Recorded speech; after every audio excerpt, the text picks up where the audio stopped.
The Blue Ridge Parkway after dark is a different road than the Blue Ridge Parkway during the day. This is not a metaphorical observation. The parkway during the day is a scenic highway, the particular engineered experience of a road that was designed in the 1930s to provide automobile access to the ridgetops of the southern Appalachians. The road following the spine of the Blue Ridge through Virginia and North Carolina at elevations that range from 600 to 6,000 feet. The overlooks positioned at intervals that provide the views that the road was built to access. The particular infrastructure of scenic driving, maintained by the Park Service for the 10 million visitors who use the parkway annually. At night, the parkway is something else. The visitors are gone. The overlooks are empty. The road loses the particular social quality that daytime traffic provides and becomes what it is underneath the tourism, which is a two-lane road on a mountain ridge in one of the oldest ranges on Earth. The asphalt laid across terrain that has been here for 300 million years, and that the road has been crossing for less than a century. The particular disproportion between the age of the mountains and the age of the human infrastructure that traverses them, producing a relationship that feels more like permission than possession. The parkway existing on the ridge because the ridge allows it. I drive the parkway at night because I live near it, and because the nighttime parkway provides the particular driving experience that daytime doesn't. The empty road and the darkness, and the elevation combining to create a solitude that is as complete as any solitude the eastern United States can provide. I've been driving the parkway at night for about 7 years. The evening drives that began as a way to clear my head after work and that have become a practice. The particular routine of a man who gets in his car 2 or 3 times a week after dinner and drives an hour of Mountain Ridge Road in the dark for the specific pleasure and the specific peace that the nighttime parkway provides. I know the overlooks. The parkway has approximately 270 overlooks along its 469-mile length. The pull-offs positioned at points where the ridge provides a view and where the road can accommodate a parking area. The overlooks ranging from small gravel pull-offs that hold 2 or 3 cars to large paved areas with stone walls and interpretive signs, and the particular developed infrastructure that the Park Service provides at the scenic highlights. I know the overlooks on my section of the parkway, the stretch in western North Carolina between milepost 340 and milepost 380, that my evening drives typically cover, the 40 miles of ridge road that I've been driving at night for 7 years, and that I know with the particular intimacy that repetition provides. September of 2022, a Thursday evening. The weather was clear, the September air cool at elevation. The particular quality of September nights on the parkway, when the summer humidity has broken and the air is dry and the visibility extends for miles, and the darkness at the overlooks is the particular darkness of a mountain ridge at 5,000 feet where the nearest ground level light is. In the valley 1,000 feet below, and where the sky shows the stars with the clarity that the altitude and the distance from civilization provide. I was driving south.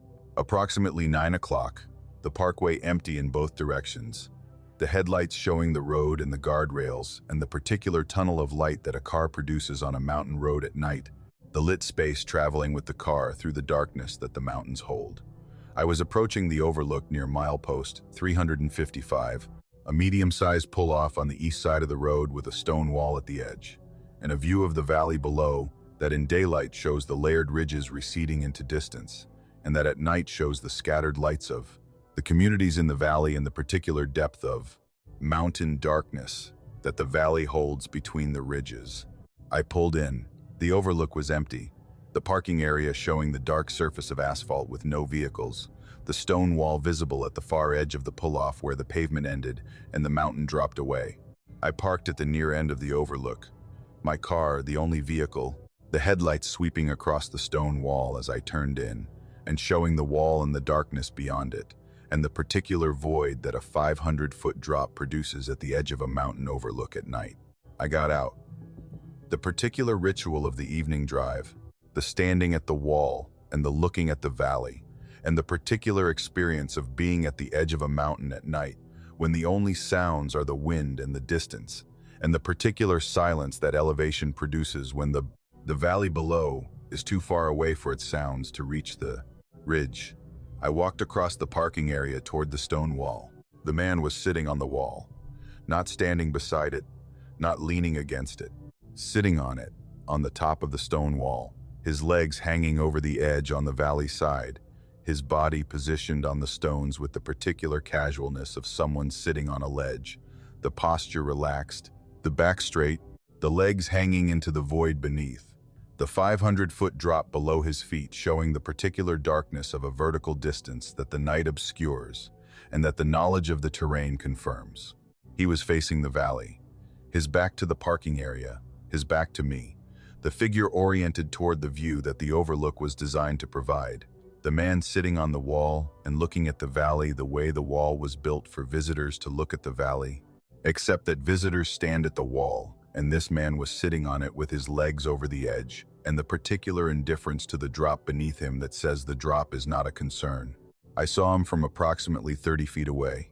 The darkness showed his outline, the particular silhouette of a seated human form against the slightly lighter darkness of the valley beyond, the figure showing the general shape of a man, the head and the shoulders and the torso and the legs, visible in the particular resolution that starlight provides when the eyes have adjusted to the dark and when the subject is positioned against a background that is fractionally lighter than the subject itself. I stopped. The particular pause of a person who has encountered someone unexpected in a place they expected to be alone, the body halting, the brain processing, the assessment that the presence of another person requires before the approach continues or the retreat begins. A man sitting on a stone wall at an overlook on the parkway at 9 o'clock at night was not inherently alarming. People use the overlooks at night. The parkway is a public road, and the overlooks are public spaces, and the particular presence of another person at an overlook was unusual for the hour, but not inexplicable. I spoke. The standard greeting, the hello that the situation required, the word projected across the 30 feet between us, with enough volume to reach him, and with the particular tone that greetings carry when they're directed at strangers in dark places, the tone friendly but cautious, the particular social compromise between welcome and wariness. He did not respond. He did not turn. He did not shift his position on the wall, or move his head, or produce any indication that the sound of my voice had reached him and had been processed as a stimulus that required acknowledgement. He sat on the wall with his legs over the edge, and he faced the valley, and the particular quality of his stillness said that my presence was not something he was unaware of, but something he was not interested in. I said hello again, louder. The volume increased to ensure that the distance and the wind were not preventing the sound from reaching him. The word carried across the parking area and arrived at the wall where the man sat, and the man produced no response. I walked closer, not to the wall, not to a position beside or near the figure, to a point approximately 15 feet from the wall, where the detail that the darkness provided was sufficient to show me more of the figure than the silhouette I'd been observing from 30 feet. At 15 feet, the man showed the particular characteristics that closer observation reveals. The clothing dark, the build average, the hair dark, the overall impression of a man of indeterminate age in dark clothing, sitting on a stone wall in the particular immobility that I have encountered in other stories, and that carries the same quality in every context, the stillness of something that is not at rest. I returned to my car, the particular retreat of a person who has assessed a situation and who has determined that the situation is not one they want to remain in, the body making the decision that the mind is still processing, the walk back to the car driven by the instinct that said the man on the wall was not a person using an overlook and that the appropriate response was departure. I drove north, the parkway carrying me away from the overlook and the figure on the wall, the headlights showing the road, the darkness closing behind me, the particular forward motion of a car leaving a place. 2 miles north, the next overlook appeared, a similar pull-off with a similar stone wall at the eastern edge, the overlook visible in the headlights as I approached. I pulled in, not to stop, not with the intention of getting out. The particular compulsion of a person who wants to confirm that the experience at the previous overlook was specific to that location and not a condition of the parkway, the need to check the next overlook the way you check the next room when you've heard a sound in the first room, the verification serving the particular psychological function of containment, the confirmation that the experience has a boundary. The man was sitting on the wall. The same figure, the same posture, the same position on the stone wall, legs hanging over the edge, back to the parking area, facing the valley.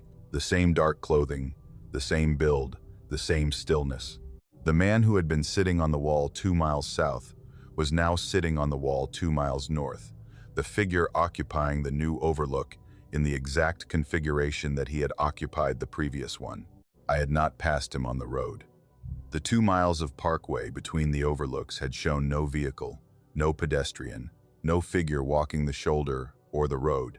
The man had been at the first overlook when I left and was at the second overlook when I arrived, and the road between them had held nothing. I did not stop.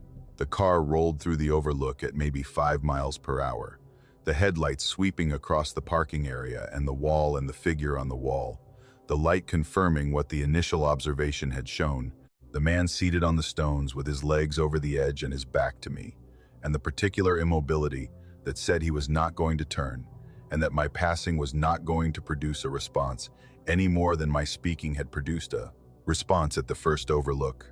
I drove home, the parkway carrying me north to my exit, the remaining miles of ridge road passing beneath the headlights without incident, the overlooks that I passed showing empty parking areas and empty stone walls, and the particular vacancy that the nighttime parkway normally holds.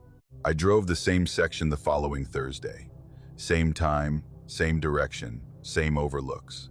Both overlooks were empty. The stone walls held nothing. The parking areas showed dark asphalt and the absence of any figure seated on any wall. I've driven the section many times since. The overlooks are empty. The walls are walls. The particular normalcy of the parkway at night has resumed and maintained itself, and the figure on the wall has not returned. But I check.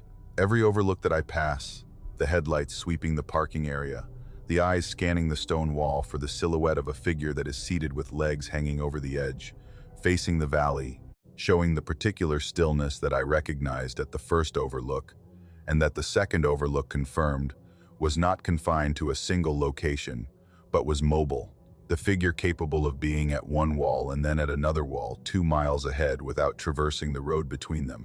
I asked a Park Service ranger, carefully, the way you ask about things that the asking itself makes you vulnerable to, the description delivered with enough specificity to communicate the experience, without enough commitment to sound like someone who believes in things that the listener might not believe in. The ranger listened. She didn't dismiss it. She said other people had reported a figure at the overlooks at night. She said the reports came from the section of parkway between milepost 350 and milepost 360, the particular 10-mile stretch that my evening drives cover. She said the figure was always seated on the wall, always facing the valley, always still, always unresponsive. She said the figure had been reported at multiple overlooks on the same night by different drivers, the reports placing the figure at locations that were miles apart, and that the timing of the reports made it impossible for a single person to have traveled between. She said the parkway has things. She said it the way Park Service employees say things about the terrain they manage, with the particular professional acknowledgement of phenomena that the institution doesn't explain and doesn't deny, and that the employees accommodate with the practical acceptance of people who work in a landscape that is older than their understanding, and that occasionally produces experiences that their understanding can't contain. The overlooks are for looking. The walls are for standing at and looking over. The views are the reason the overlooks exist, and the views are what the visitors come for. And at night, on certain nights, someone is already at the wall, already looking, already seated at the edge with the valley below and the darkness around, and the particular patience of something that was there before the overlooks were built, and that the stone walls provide a convenient place to sit, facing the valley, facing the view, facing whatever the darkness holds at 5,000 feet when the parkway is empty, and the ridge belongs to whatever was here before the road was laid, and to whatever remains after the tourists leave. And the figure doesn't turn, and the figure doesn't speak, and the figure is at the overlook you just left and at the overlook you're approaching. And the wall holds him, and the valley holds his attention, and the darkness holds whatever he's looking at. And I drive past, and the headlights sweep the wall, and the figure sits. Most nights the wall is empty. Most nights. The Pine Mountain Tunnel is 301 feet long. I know this because the Parkway's tunnel specifications are public information, and because I looked them up after the night in November, and because the number 301 has become the particular fixed point against which the experience is measured, the known length of a tunnel that I drove through for 2 miles, providing the denominator of an equation that the numerator makes impossible. 301 feet. At the Parkway's speed limit of 45 miles per hour, the tunnel takes approximately 4.5 seconds to traverse. At my usual commute speed of maybe 50, which the Parkway's empty evening road and the particular flexibility that regular commuters apply to speed limits permit, the tunnel takes approximately 4 seconds. 4 seconds of darkness, the headlights showing the curved walls and the pavement and the particular rock surface that the tunnels display, and then the exit appearing, and the light returning, and the 4 seconds ending with the particular relief that tunnel exits, provide even to people who have driven through them hundreds of times. I've been commuting on the Parkway for 14 years. My house is near Brevard, south of the Parkway, and my office is in Asheville, north of the Parkway, and the route between them follows a section of the Parkway that provides the particular scenic alternative to the highway that the mountain geography offers, and that the commute time, approximately 50 minutes, makes reasonable for a person who values the drive enough to accept the additional time that the Parkway's speed limit and the terrain's curves impose. 14 years of commuting, 5 days a week, approximately 3,600 trips in each direction, approximately 7,200 passages through the tunnels that the route includes, the Pine Mountain Tunnel being one of 4 that my commute traverses daily. I know the tunnel, 7,000 passages, approximately, the darkness arriving and departing in the 4-second window that the tunnel's length and my speed produce, the headlights showing the entrance and the interior and the exit in a sequence that 14 years have made automatic, the tunnel processing through my consciousness at the level of routine rather than experience, the passage through darkness so familiar that the consciousness barely registers it. November of 2023, a Tuesday evening. I was driving south, heading home from the office, the commute proceeding with the particular automatic quality that 14 years produce, the car following the road following the ridge, the November evening showing the last light of a day that ended early, the sun behind the mountains by 5, and the twilight fading through the particular gradient that November produces, the sky going from gray to dark blue to black in the compression that the short days impose. 7 o'clock.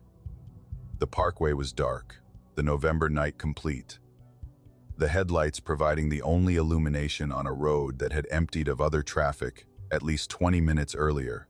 The particular solitude of the Parkway on a November evening, when the tourists are months away and the road serves only the residents who use it as a commute route and who are, at 7 on a Tuesday, mostly already home. The Pine Mountain Tunnel appeared in the headlights. The entrance, the particular arch of rock that the tunnel boring created, the mouth of the tunnel showing the dark interior that the headlights would illuminate when the car entered. The entrance is marked with the standard Parkway tunnel signage, the particular brown signs with white text that identify the tunnel by name and that warn of the reduced clearance and the need for headlights. I was already running headlights. The car entered the tunnel. The darkness closed. The particular transition from open road to enclosed space, the sky disappearing, the walls appearing, the headlight beams reflecting off the curved rock surface that formed the tunnel's interior, the pavement showing the painted lines that the tunnel contained, the center line and the lane markings visible on the road surface, with the particular brightness that tunnel paint provides when it's illuminated by headlights in an enclosed space. I expected the exit in 4 seconds. The particular anticipation of a routine event, the brain timing the passage through the tunnel with the internal clock that 14 years of identical passages have calibrated, the expectation of light at 4 seconds, operating below consciousness, the way the expectation of the next step on a familiar staircase operates below consciousness. 4 seconds passed. The tunnel continued.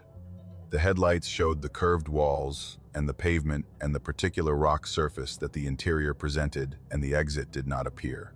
The tunnel continued past the point where the exit should have been, the road running through rock that should not have been there, the enclosed space extending beyond the 301 feet that the tunnel contained.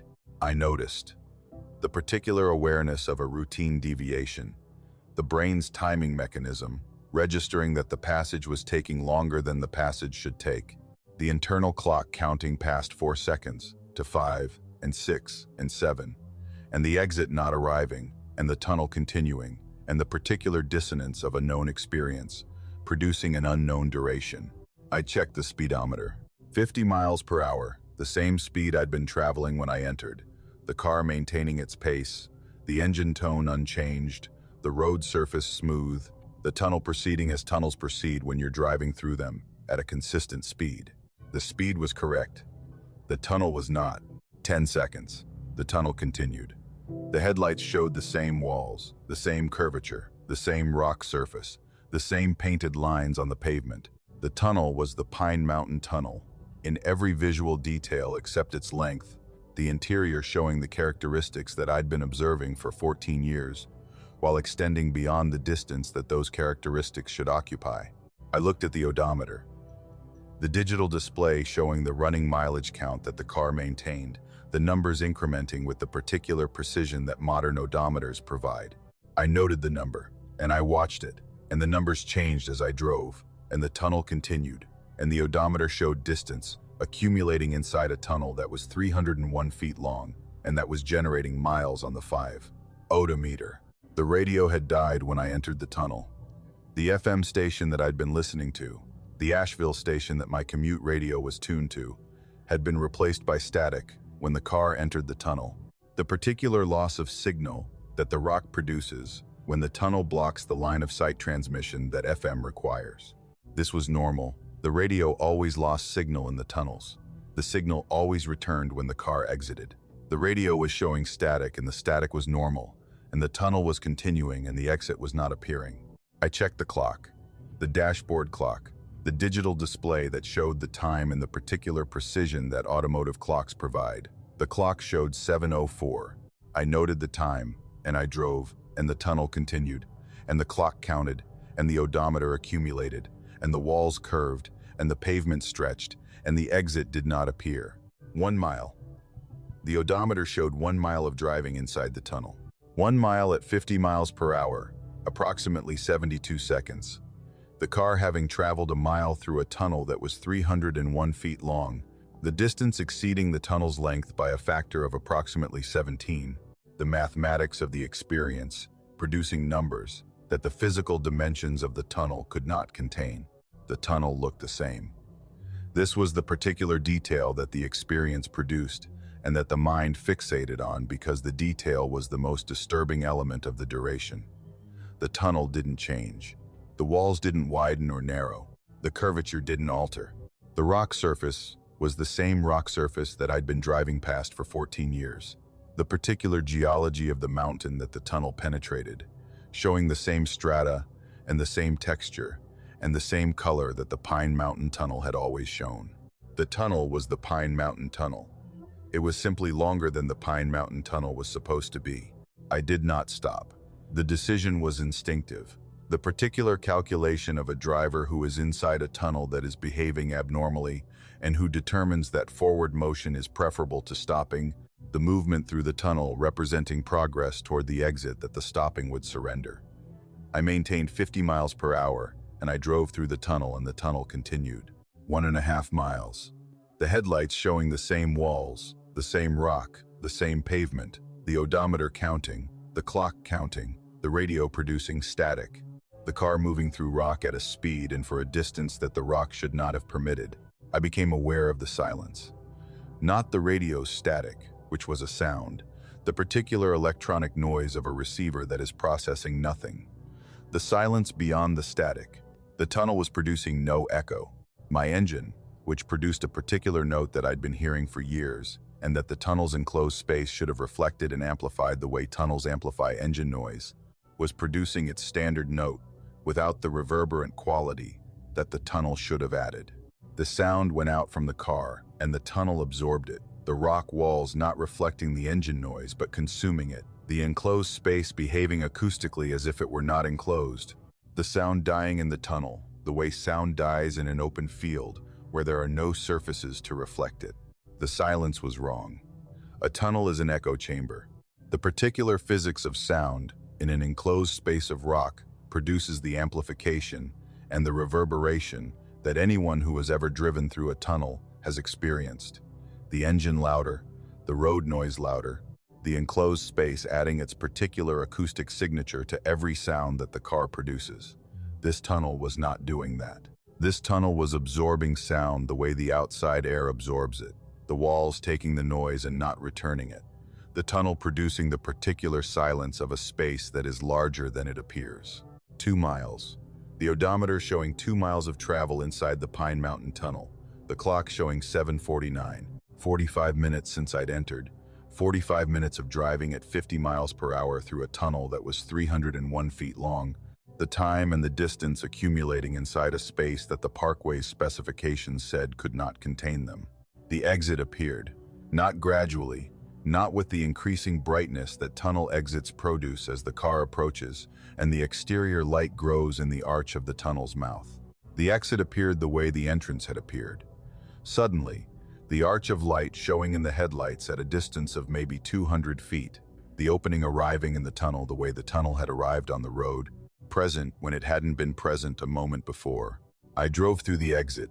The car emerged onto the parkway, and the November night was there, the dark sky and the dark mountains, and the road continuing south in the particular configuration that the parkway produces on the south side of the Pine Mountain Tunnel, the terrain and the guardrails and the mile markers, showing the section of road that I knew and that the 14 years of commuting had made familiar. The radio returned. The static replaced by the Asheville station, the particular audio of the FM signal arriving in the speaker, with the clarity that reception provides when the line of sight between the car and the tower is restored by the exit from rock. The music was different from what had been playing when I entered. 45 minutes of programming had passed during the passage through the tunnel. The clock confirmed it. 7:49. I had entered the tunnel at 7:04. 45 minutes inside a tunnel that takes 4 seconds to traverse. The odometer confirmed 2 additional miles. The radio confirmed 45 minutes of elapsed time. Every instrument in the car agreed that the passage through the Pine Mountain Tunnel had consumed 2 miles of distance and 45 minutes of time inside a space that contained 301 feet and 4 seconds. I drove home. The remaining miles of commute proceeding normally, the parkway doing what the parkway does, the tunnels that I passed through after the Pine Mountain taking their standard 4 or 5 seconds, the darkness arriving and departing in the particular brief windows that 300-foot tunnels produce at highway speed. I've driven through the Pine Mountain Tunnel many times since. 4 seconds, every time. The entrance and the interior and the exit arriving in the sequence that 301 feet of rock produces at 50 miles per hour. The tunnel performing its function as a tunnel, the passage lasting the 4 seconds that the dimensions dictate. But on a Tuesday in November, the tunnel lasted 45 minutes. 2 miles of driving through rock that contained 301 feet. 45 minutes of time inside 4 seconds of space. The instruments confirming what the experience reported, the odometer and the clock and the radio, and the particular undeniable evidence of a car that drove 2 miles through a tunnel and emerged 45 minutes after it entered. I don't know what the tunnel contained for those 2 miles. The tunnel itself, repeated, the same 301 feet of rock extended or looped or multiplied by whatever mechanism converts a 300-foot passage into a 2-mile passage. The tunnel looked like the tunnel. The rock was the rock.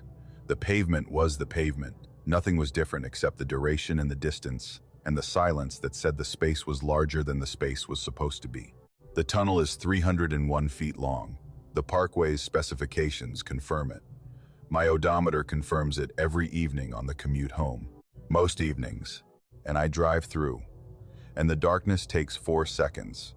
And the exit appears where the exit should appear. And the radio returns. And the clock shows the time it should show. Most evenings.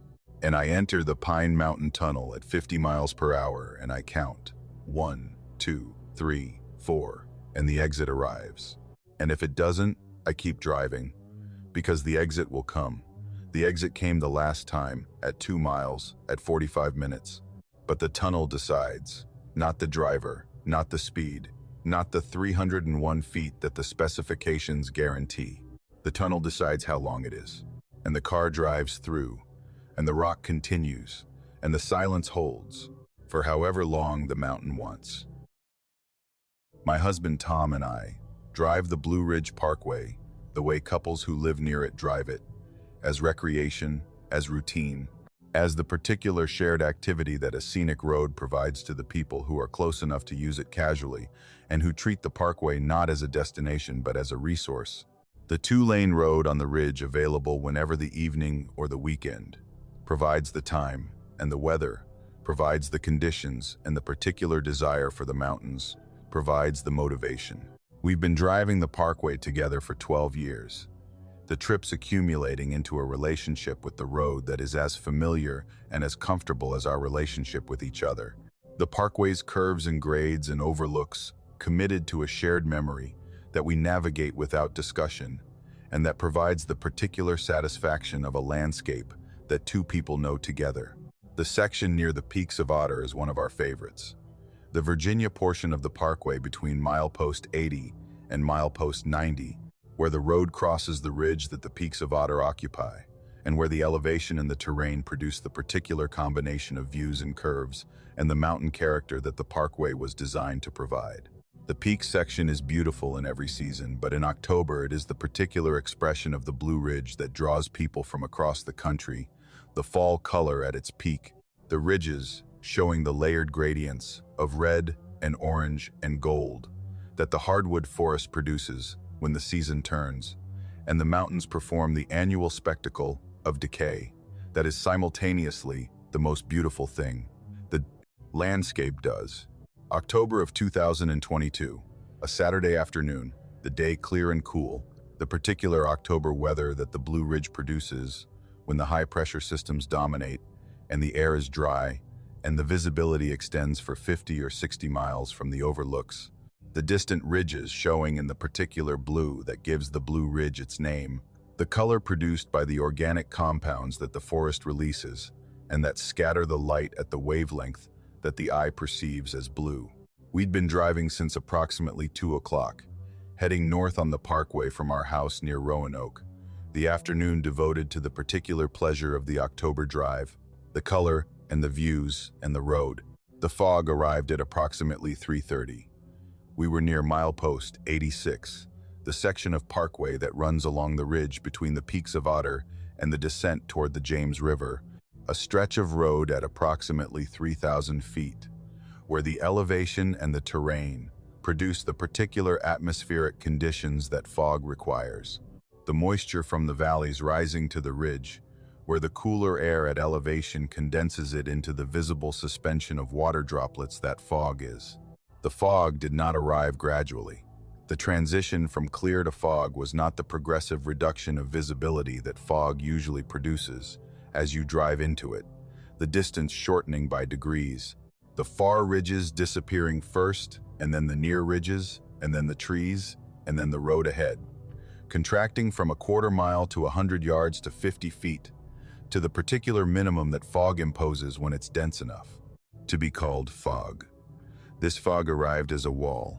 We were driving in clear October air, and then we were driving in fog, the transition occurring within maybe 200 feet, the car moving from clear visibility to zero visibility, in the distance that the car covered in approximately 2 seconds at our speed. Zero visibility is a precise description. The fog was dense enough that the headlights, which I turned on immediately, reflected off the moisture and produced a white wall that began at the hood of the car and that extended in every direction, without depth and without variation, the light scattering off the water droplets in the air and returning to the car as a diffused glow that illuminated nothing and that showed nothing, and that converted the windshield into a surface that displayed only white. Tom said, "Slow down," and I was already slowing, the brake pedal depressed with the particular firm but measured pressure that emergency deceleration requires when the road is wet and the visibility is gone and the car needs to lose speed without losing traction. We slowed from maybe 45 to maybe 15 miles per hour, the speed that the conditions permitted, the car creeping forward through the white with the particular caution that blind driving demands. The center line was visible, barely, the yellow paint showing at a distance of approximately 10 feet ahead of the car, the line appearing out of the white and passing under the car and disappearing behind us with the particular brevity that fog-limited visibility produces. The line our only reference. The paint on the pavement, the only information the fog was providing about the road we were on and the direction we were traveling. We followed it. The particular technique that fog driving requires. The eyes locked on the center line, the car positioned relative to the paint, the driving reduced to the simple task of following a line through white, without any other visual reference. 20 minutes.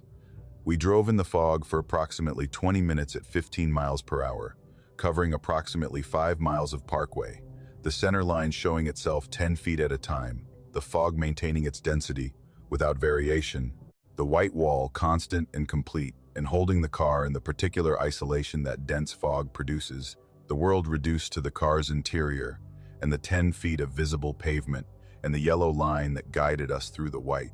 The fog thinned, not cleared, not parted, but thinned, the density decreasing enough that the visible distance increased from 10 feet to maybe 30, the road surface becoming visible for a longer stretch, the pavement showing ahead of the car with enough detail to see the surface and the lines and the particular characteristics that the road displayed. The road was wrong. Tom said it first. He said, "This isn't the parkway." The words delivered with the particular flat precision of an observation that the speaker trusts, but that the speaker finds difficult to believe. The contradiction between what the eyes are showing and what the brain expects producing, the particular verbal style that says, "I know what I'm seeing, and I don't understand it." The pavement was different. Not the smooth, modern surface of the Blue Ridge Parkway, the asphalt that the Park Service maintains to the standard that a national scenic highway requires, the surface showing the particular quality of a road that is regularly maintained and that the federal budget provides for. The pavement beneath our tires was rough, the surface showing patches and repairs and the particular texture of asphalt that has been laid and relaid and repaired in the incremental fashion that limited budgets produce. The road maintained at a standard that kept it passable without achieving the quality that the parkway normally displays. The center line was different. The yellow paint showing a width and a style that I didn't recognize from the parkway and that I didn't recognize from any modern road. The line narrower than contemporary road markings, and showing the particular application style of paint that was applied by hand or by equipment that predated the modern striping machines that produce the precise, uniform lines that current roads display. The paint looked like the road markings I'd seen in historical photographs of mountain roads, the particular style of the 1940s or 1950s, the era when road painting was done with equipment that produced a less uniform result than the machines of the current era. The guardrails were gone. The parkway's guardrails, the metal barriers that the Park Service installs at the points where the terrain drops away from the road, and where the particular hazards of mountain driving require the physical barrier that guardrails provide, were not present. The road ran along the ridge without guardrails, the pavement edge meeting the terrain without the intermediate barrier, the road showing the configuration of a mountain road that was built before the safety standards that guardrails represent were implemented. No milepost markers. The parkway's mileposts, the numbered markers that appear at 1-mile intervals, and that provide the navigational framework that the parkway uses, were absent. The road showed no markers of any kind, no signs, no posts, no identifying information, no overlooks. The pull-offs that the parkway provides at intervals along the ridge, the particular infrastructure of scenic driving that the parkway was designed around, were not present. The road ran along the ridge without the developed pull-offs and the stone walls, and the parking areas that the parkway overlooks provide. The road was a mountain road, a ridge road, following the same terrain that the parkway follows, running along the same spine of the Blue Ridge that the parkway occupies, the geography unchanged, the mountains unchanged, the ridge unchanged. But the road was not the parkway. The road was whatever road occupied this ridge before the parkway was built. The particular mountain highway that the communities used before the federal government constructed the scenic road that replaced it. The older road, showing the particular character of a road that was built for transportation rather than for scenery, and that was maintained to the standard that transportation required, rather than the standard that tourism demanded. Tom and I looked at each other. The particular silent exchange of two people who are seeing the same thing, and who are confirming with each other that the seeing is shared, the eyes meeting and the acknowledgement passing between them without words. The shared observation requiring no verbal confirmation because the faces said everything that the words would have said. We were driving on a road that predated the Blue Ridge Parkway. The fog had taken us off the parkway and onto the road that the parkway replaced, the modern surface and the modern infrastructure removed, and the older road shown in its place, the ridge holding the road that it had held before the parkway was built, and that it was showing us through the fog's particular window into whatever version of the ridge the fog accessed. The fog closed again. The 30 seconds of visibility that had shown us the older road ended as abruptly as it had begun. The fog thickening around the car, the white wall returning, the visible distance contracting from 30 feet to 10 feet, the center line reappearing as our only reference, the yellow paint that we followed through the white, showing beneath the car with the particular 10-foot preview that the fog permitted. We drove, the fog holding, the center line guiding, the car creeping at 15 miles per hour through the white. The fog thinned again after approximately 5 more minutes of driving, the density decreasing, the visibility increasing, the road ahead showing itself in the expanding window that the thinning fog provided. The parkway was back. The modern pavement, smooth and maintained.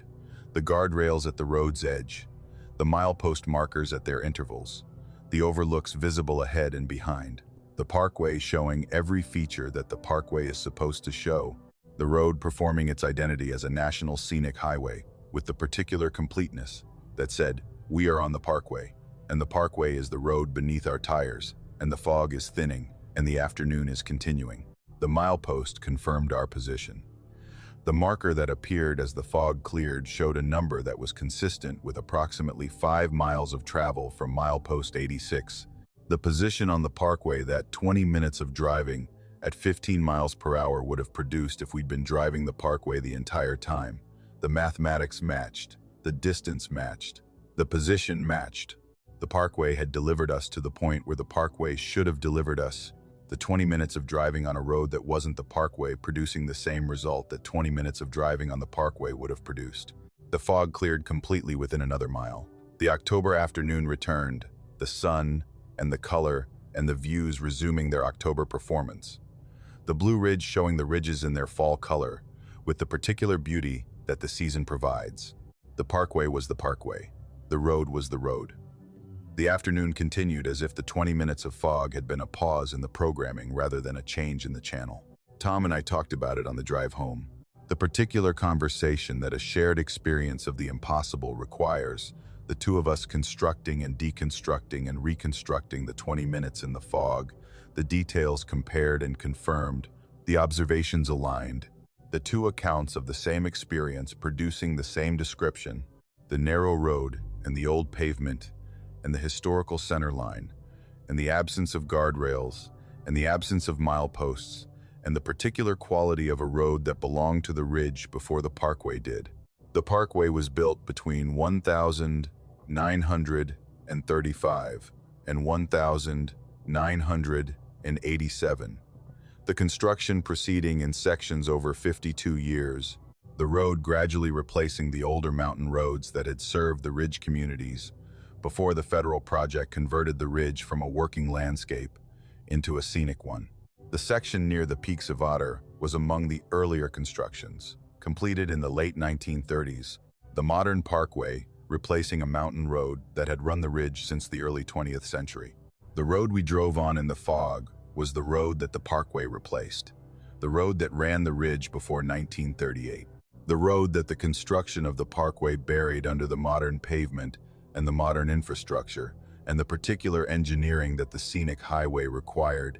The fog showed us the ridge without the parkway, the ridge as it was before 1938, the road as it was before the guardrails and the mileposts and the overlooks, the particular view of the mountain that the mountain held before the federal government decided to make it scenic, and that the mountain, in the fog, on one October afternoon showed to two people who were driving the modern road and who the fog delivered onto the old one.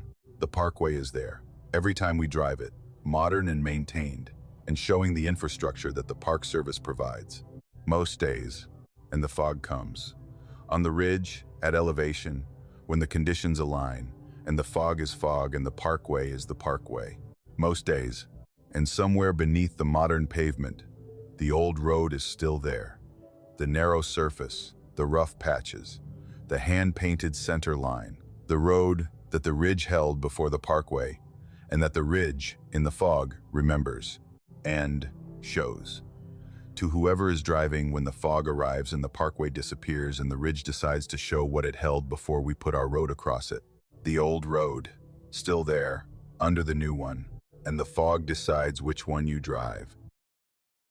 I camp on the Blue Ridge Parkway because the parkway campgrounds provide the particular experience that I've been looking for since I started camping in my 30s. The combination of maintained sites and mountain wilderness that the parkway offers, and that the alternatives, the National Forest dispersed sites, and the private campgrounds, and the state park facilities, don't replicate. The parkway campgrounds sit at elevation on the ridgetop, the sites arranged in the forest that borders the road, the particular infrastructure of a Park Service campground, providing the amenities that maintained camping requires, the level pads and the fire rings and the picnic tables and the restrooms, while the location provides the elevation and the views and the particular quality of sleeping on a mountain ridge that is different from sleeping in a valley or a hollow in ways that the elevation makes physical, the air thinner and cooler, and carrying the particular clarity that 5,000 feet provides. I've been camping on the parkway for about 8 years, the trips occurring maybe 6 or 8 times a year, the particular frequency of a man who lives within driving distance of the parkway and who uses the campgrounds the way some people use hotels, the familiar destinations that serve the recurring need for a night in the mountains that doesn't require the particular commitment of backcountry camping. I reserve the sites through the Park Service system, the online booking that the service provides for its campgrounds, the reservation confirming the site number and the date and the particular administrative transaction that ensures a spot will be available when I arrive. The campground near milepost 297 is one I've used maybe a dozen times, a facility that sits in a section of the parkway in North Carolina, where the ridge runs through a forest of spruce and hardwood at approximately 5,000 feet, the campground occupying a loop road that branches off the parkway and that winds through the trees with sites arranged on both sides. The campground holds approximately 30 sites, the loop road passing each one, the sites showing the standard Park Service configuration, the gravel pad and the fire ring, and the picnic table, positioned in the particular arrangement that the service uses at every campground it operates. The standardized layout of a federal campground applied to the mountain terrain that each individual site occupies. August of 2023, a Friday night. My reservation was for Friday and Saturday, a weekend trip, the standard 2-night stay that the parkway campgrounds are designed for. Traffic delays on I-40 had pushed my arrival time from the planned 8 o'clock to approximately midnight, the 4 hours of additional driving converting an evening arrival into a midnight arrival, the particular frustration of arriving at a campsite in the dark when the plan had been to arrive in the light and to set up with the visibility and the leisure that an evening arrival provides. The parkway was empty at midnight. The particular vacancy that the road holds after the day visitors leave, and the campground gates close, and the ridge belongs to whoever is on it, the headlights showing the road and the guardrails, and the dark forest on both sides. I drove to the campground entrance and turned onto the loop road, and my headlights swept the first sites.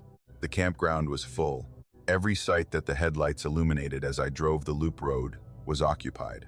Tents pitched on the gravel pads, vehicles parked beside them, the particular configuration of campsites that are in use, the gear deployed, the spaces occupied by the infrastructure of camping that people produce when they've been at a site long enough to settle in.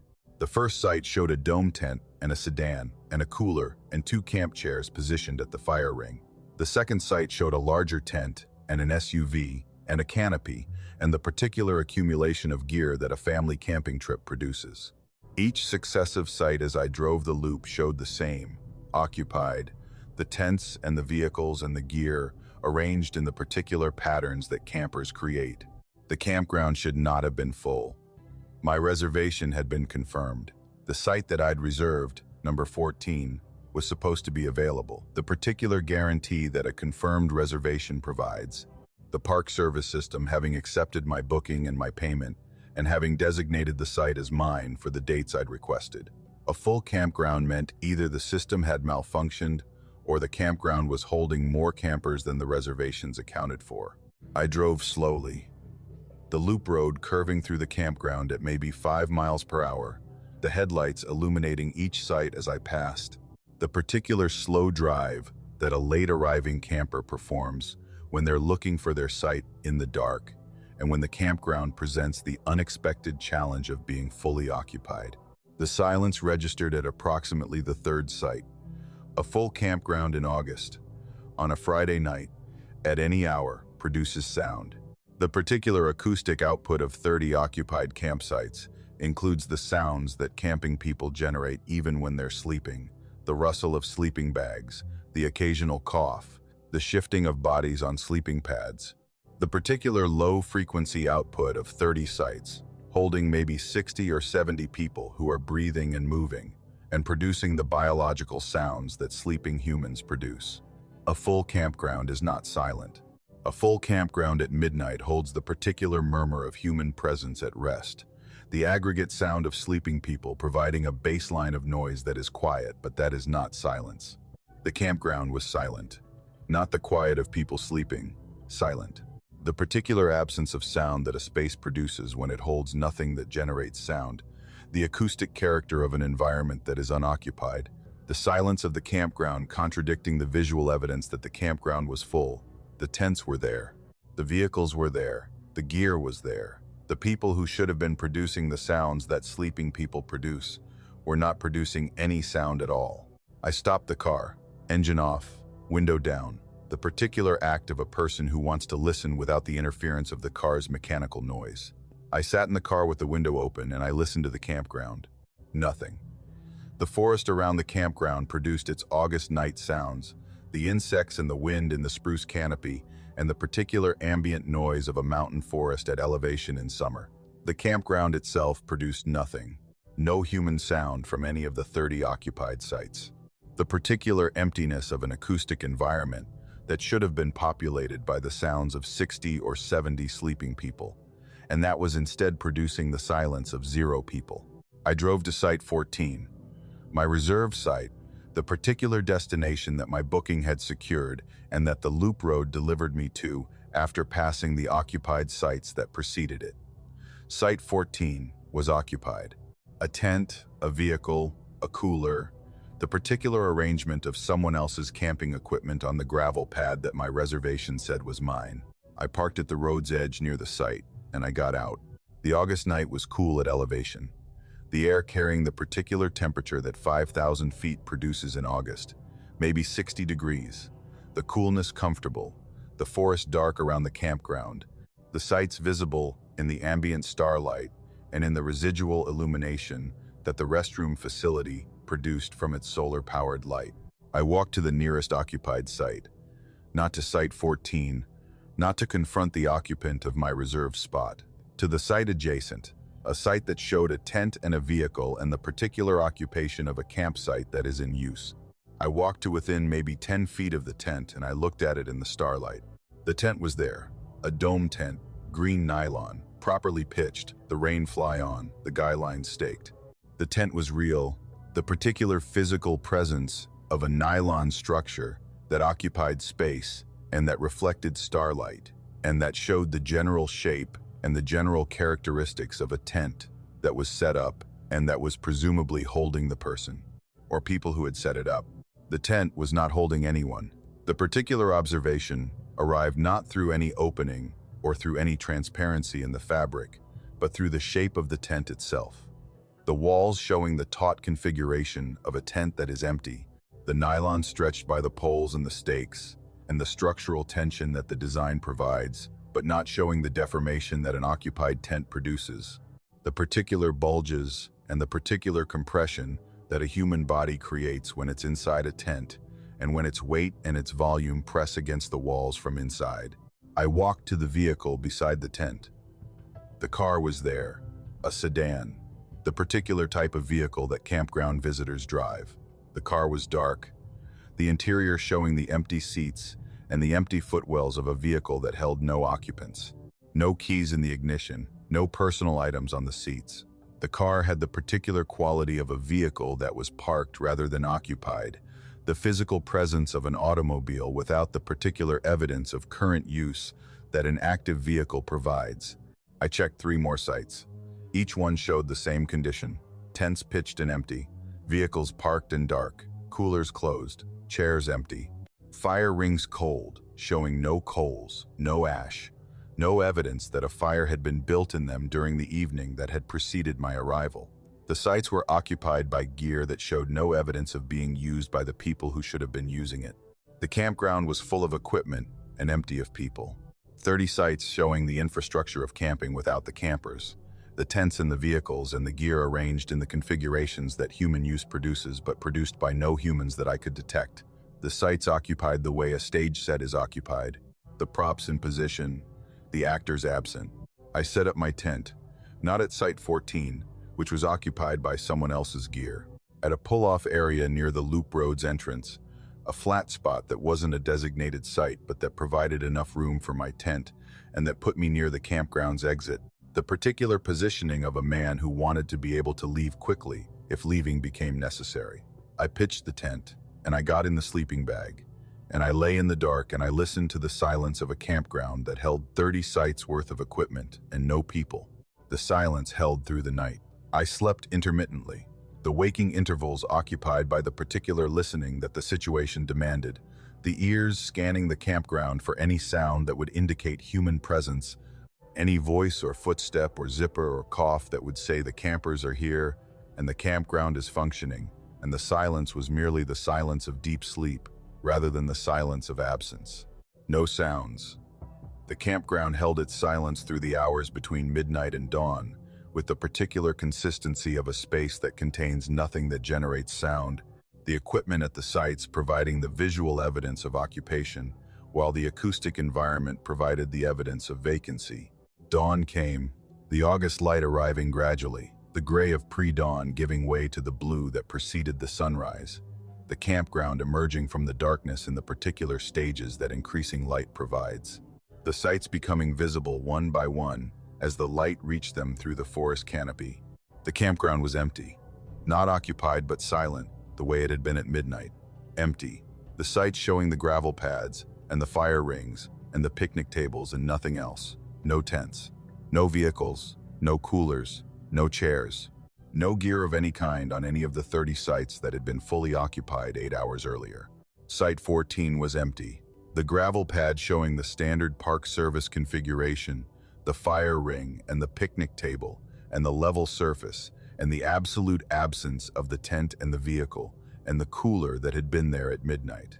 I walked the loop, every site empty, no equipment, no tire tracks on the gravel that the vehicles had been parked on, no stake holes in the ground where the tent stakes had been driven, no compressed gravel where the tents had sat.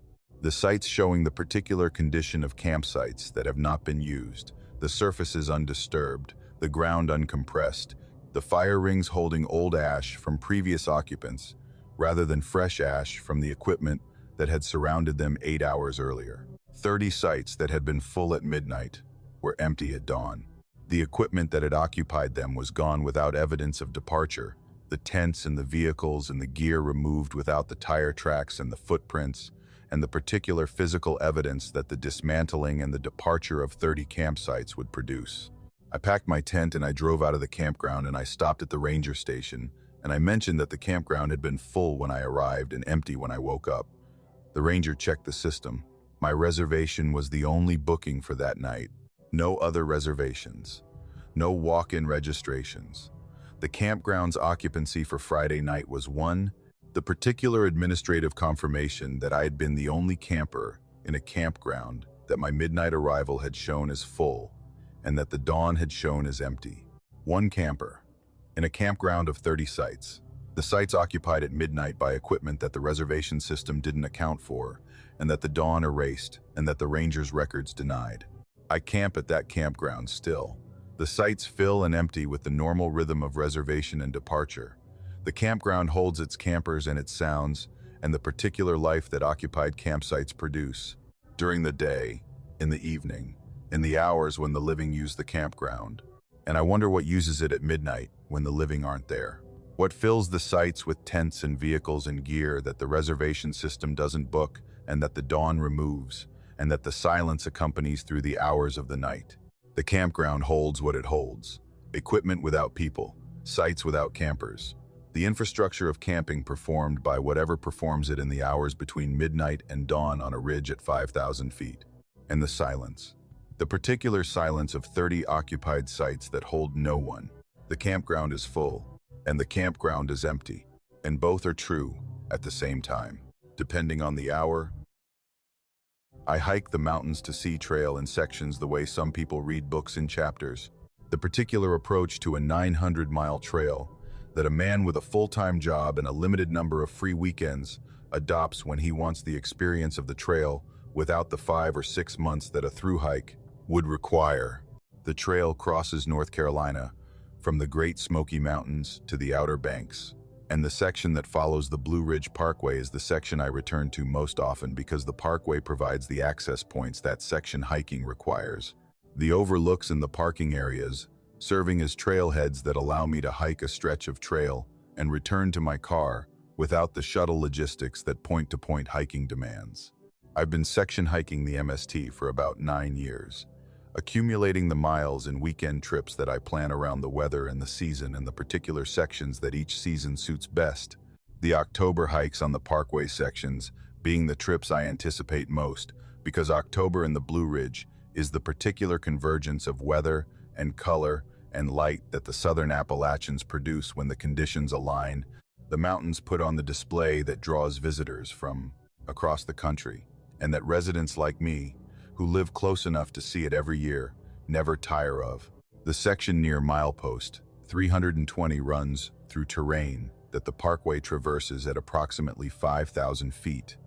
The trail paralleling the road through a landscape of hardwood forest and the occasional grassy bald, the particular terrain that the Blue Ridge produces at elevation in the western North Carolina mountains. The trail at this point runs generally northeast to southwest, following the ridge with the road, the two corridors of travel sharing the high ground, the trail providing the pedestrian experience of the same terrain that the parkway provides to drivers, the walkers and the drivers passing through the same landscape at different speeds and at different levels of intimacy with the ground. October of 2022. A Saturday, the weather clear and cool. The October conditions ideal for the particular kind of hiking that the parkway sections provide. The temperature in the 50s. The sky showing the deep blue that autumn produces when the humidity drops and the atmosphere thins, and the particular clarity that cold, dry air provides, reveals the mountains with an intensity that summer's haze conceals. I'd started from an overlook parking area at approximately 8 in the morning, hiking northeast on the MST with the particular pace that a day hike produces, maybe 2.5 miles per hour, the pace that allows attention to the trail and the terrain and the particular details that hiking reveals and that driving past at 45 miles per hour conceals. The trail was good, well maintained by the Trail Association that manages the MST's parkway sections, the tread clear, the blazes frequent, the white circles that mark the MST appearing on trees at intervals that provided reliable navigation, the trail doing what a maintained trail does, which is guide the hiker through the terrain with enough marking and enough cleared path that the walking can proceed without the navigational uncertainty that unmarked trails produce. I'd been hiking for approximately 2 hours, maybe 5 miles from the trailhead, deep enough into the section that the parking area was behind me, and the particular solitude that the trail provides at distance from the access points had established itself, the forest holding only me, and the October light, and the particular silence that hiking in the Southern Appalachians produces when the trail is empty and the forest is doing what the forest does without human interference. I saw the hiker from approximately 100 yards away. The trail, at this point, ran straight through a section of relatively flat terrain, a stretch of ridgetop where the land was level enough that the trail could run without the switchbacks and the climbs that the steeper sections required, the straight line of the trail visible through the hardwood forest that the October color was illuminating, the trees showing their reds and golds with the particular intensity that the morning light at this elevation produced. The hiker was walking toward me, southwest, the direction opposite to mine, the figure visible through the trees at the far end of the straight section, moving in my direction with the steady pace of a person who is hiking and who is maintaining the particular rhythm that distance hiking produces. The pace consistent and unhurried, the body moving with the practiced motion of someone who has been walking for a while and who has settled into the gait that the terrain and the distance dictate. I registered the gear first. The pack was an external frame, the particular type of backpack that the hiking industry used before the internal frame designs took over in the 1980s, and that has been functionally obsolete for 40 years. The aluminum frame and the canvas bag mounted on it, visible as the hiker approached, the pack showing the particular profile that external frames produce, the frame extending above the shoulders and the bag hanging from the frame with the distinctive suspension that the design provides. The pack was not a vintage item being used ironically or nostalgically. The pack was being used the way packs are used, as equipment, the frame loaded, the bag full, the pack carrying the gear that the hiker needed for whatever trip the hiker was on. The boots were leather, heavy, brown leather hiking boots, the particular style that the mountaineering industry produced in the 1960s and 1970s, the boots that every serious hiker wore before the trail runner revolution converted hiking footwear from heavy leather to lightweight synthetic, the boots showing the particular bulk and the particular construction that their era demanded, the soles thick, the uppers high, the leather scarred by the particular use that mountain terrain inflicts on footwear that is used on mountain terrain. The clothing was wool and cotton, a wool shirt, plaid, the particular pattern and the particular fabric that outdoor clothing of the 1970s was made from. The shirt untucked, the sleeves rolled to the elbow, cotton pants, the particular chinos that hikers wore before synthetic quick-dry fabrics replaced them, the pants showing the particular drape of cotton that has been worn and washed many times, a bandana around the neck. The complete kit of a hiker from approximately 1,975, the ensemble consistent and period-specific and showing no element that belonged to any decade after the one that the equipment represented. The hiker approached. I moved to the right side of the trail, the standard trail etiquette of yielding the path to oncoming hikers by stepping to the side, the particular courtesy that the trail community maintains and that I performed automatically, the body positioning itself at the trail's edge to provide passing room for the approaching hiker. The hiker did not adjust. The particular accommodation that oncoming hikers make when one hiker yields, the slight shift to the opposite side of the trail that distributes the passing space between the two parties, did not occur. The hiker walked straight down the center of the trail with the particular trajectory of someone who is walking a line and who is not deviating from the line for any reason. The path fixed, the direction set, the body moving through the space that the trail provided without the adjustments that another person's presence normally produces. 3 feet. The hiker passed me at a distance of approximately 3 feet, close enough that I could have extended my arm and touched the pack or the shoulder or the wool shirt that the hiker was wearing, close enough that the particular sensory information that a passing body provides should have been available to me. The displaced air, the sound of boots on the trail, the particular physical presence that a human body generates when it occupies space, and when the space it occupies is adjacent to the space you occupy. I felt nothing. The hiker passed at 3 feet, and the air did not move. The particular displacement that a walking body produces, the wake of air that follows a person, the way a wake follows a boat, the breeze that you feel on your skin when someone walks past you at close range, was absent. The air was still. The October morning held its temperature and its stillness, and the passing of a body at 3 feet produced no thermal change and no air movement and no physical evidence that the space between us had been occupied by a person in transit. I heard nothing. The boots, The heavy leather boots that should have been producing the particular sound that heavy boots produce on a packed earth trail, the thud and the scrape and the crunch that hiking boots generate with every step, produced no sound. The hiker walked past me in silence, the boots contacting the trail surface without producing the acoustic evidence that physical contact between boot sole and earth produces. The passage silent in a way that the weight of the boots and the texture of the trail surface should have made impossible. The hiker did not look at me, the head did not turn, the eyes did not shift. The particular acknowledgement that hikers provide to each other on trails, the nod or the hello, or the simple recognition that another person is present, did not occur. The hiker walked past me the way you walk past a tree or a rock, or any feature of the trail that is present but that is not relevant to your passage. The particular non-acknowledgement of an object that occupies space without occupying attention. I turned to watch. The particular impulse of a person who has just been passed by someone who produced no sound and no air movement and no acknowledgement, the body rotating to track the departing figure, the eyes following the hiker down the trail, in the direction from which I'd come. The trail was empty. The hiker who had passed me 3 feet away maybe 2 seconds earlier was not on the trail behind me. The straight section of trail that I'd been hiking for the previous 5 minutes was visible for approximately 100 yards. The packed earth and the October leaves and the trees showing their color and the trail running through them in the straight line that the flat terrain permitted. The trail held nothing, no hiker, no external frame pack, no leather boots, no wool shirt. The particular vacancy of a trail that is empty was complete and absolute. The space that the hiker had been walking through 2 seconds earlier, showing no evidence that anyone had been walking through it.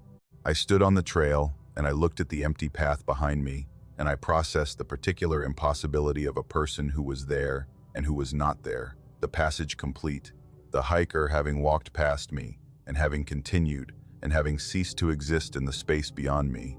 The figure dissolving into whatever the trail held past the point where I could see it, and dissolving before reaching that point. The disappearance occurring within the 2 seconds between the passing and the turning, the hiker gone before the distance between us could have exceeded 10 feet. I looked at the trail surface where the hiker had walked. The packed earth showed my boot prints, the particular tread pattern of my hiking shoes visible in the soft sections of trail where the soil recorded impressions. My prints and no others.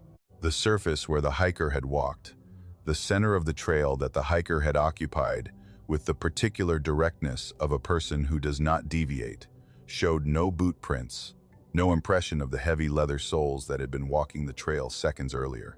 The earth recording my passage and not recording the passage of the hiker who had walked the same surface at the same time. I hiked on. The October morning continued, the trail continued, the forest continued. The particular beauty of the Blue Ridge in October surrounded me, and the trail provided the walking and the exercise, and the access to the landscape that I'd come for. The hike was normal. The remaining miles produced no encounter, no figure on the trail, no gear from another decade, no passage without presence. I've hiked that section many times since. The trail is the trail. The October leaves fall. The hikers I encounter are dressed in synthetic fabrics and carry internal frame packs and wear trail runners, and they nod when they pass, and they produce the sound of boots on earth, and they displace the air at 3 feet, and they exist. On the trail behind me when I turned to look, but one hiker didn't. One hiker in the gear of 1,975 walked past me at 3 feet without sound and without air and without acknowledgement, and was gone when I turned to look, the trail empty, the earth showing no prints, the space that the hiker had occupied holding nothing. The MST follows the parkway. The parkway follows the ridge. The ridge has been here for 300 million years, and people have been walking it for as long as people have been in these mountains. The trails worn into the ridgetop by the feet of the people who walked them before the parkway was built, and before the MST was marked, and before the trail I was hiking was a trail. Someone is still walking, in the gear of their era, on the trail that was the trail before the trail was marked. Walking southwest while I walk northeast, the two of us sharing the ridge for the seconds that the passing requires. And then the passing is complete, and the trail is empty, and the earth records only the boots that are still walking. And the boots that aren't leave nothing. except the memory of a passage at 3 feet, without sound, without air, without the particular evidence that the living provide when they walk past you on a trail. The trail holds who it holds. The ridge holds who it holds. And some of them are still walking, in October, in the gear they wore, on the path they've always walked. Whether the trail is marked or not, whether anyone is hiking or not, the ridge holds the walking the way the ridge holds the trees. Permanent, patient, present. And the boots leave no prints. And the air doesn't move. And the trail is empty. Behind me, every time I turn. Richland Balsam is the highest point on the Blue Ridge Parkway, 6,053 feet above sea level, the particular summit that the parkway reaches in the Balsam Mountains of western North Carolina, where the terrain climbs to elevations that produce conditions more consistent with southern Canada than with the southern Appalachians. The spruce and the fir replacing the hardwoods, the climate harsh enough at elevation that the trees are stunted, and the wind is constant, and the winter produces the particular cold that mountains produce when the altitude converts the latitude into something that the map doesn't show. The parkway crosses Richland Balsam at milepost 431, the road climbing to the summit in a series of grades that carry the pavement from the lower elevations, where the hardwoods grow, to the summit, where the conifers take over, and where the particular environment of the highest parkway. Elevation produces conditions that the lower sections don't share. I drive the parkway for work, not as a commute, not as a scenic alternative to the highway, for work. I'm a propane delivery driver serving the rural communities in the mountains of western North Carolina, the particular job that requires a truck and a route and the willingness to drive mountain roads in every condition that the mountains produce. The parkway connects sections of my delivery territory that the local roads connect less efficiently. The parkway's elevation and the terrain it crosses, providing a shortcut between the valleys on either side of the ridge. The particular routing advantage that a ridgeline road provides when the alternative is descending into one valley and climbing out of it and over the ridge and descending into the next. I drive the parkway at night because the delivery schedule requires it. The propane load's running on a timeline that puts me on the road in the late evening and the early morning, the particular hours that the delivery industry operates on, when the product is heating fuel, and the customers need it before the morning cold arrives. I've been driving this route for 11 years, the truck and I navigating the parkway in every season, the particular relationship between a driver and a route that 11 years of repetition produces, making the driving automatic, the terrain processed by the body, the grades anticipated, the curves known. The truck is a 2014 Freightliner, a vehicle that I've maintained with the attention that a man who depends on a machine applies to the machine he depends on. Oil changes every 5,000 miles. Tires rotated every 10. The brakes inspected on a schedule that the mountain driving makes necessary. The electrical system, the engine, the heating system, every component of the truck maintained in the condition that reliability requires and that 11 years of mountain driving demands. The truck has never failed. Not once. Not a breakdown, not a no start, not a failure of any system at any time.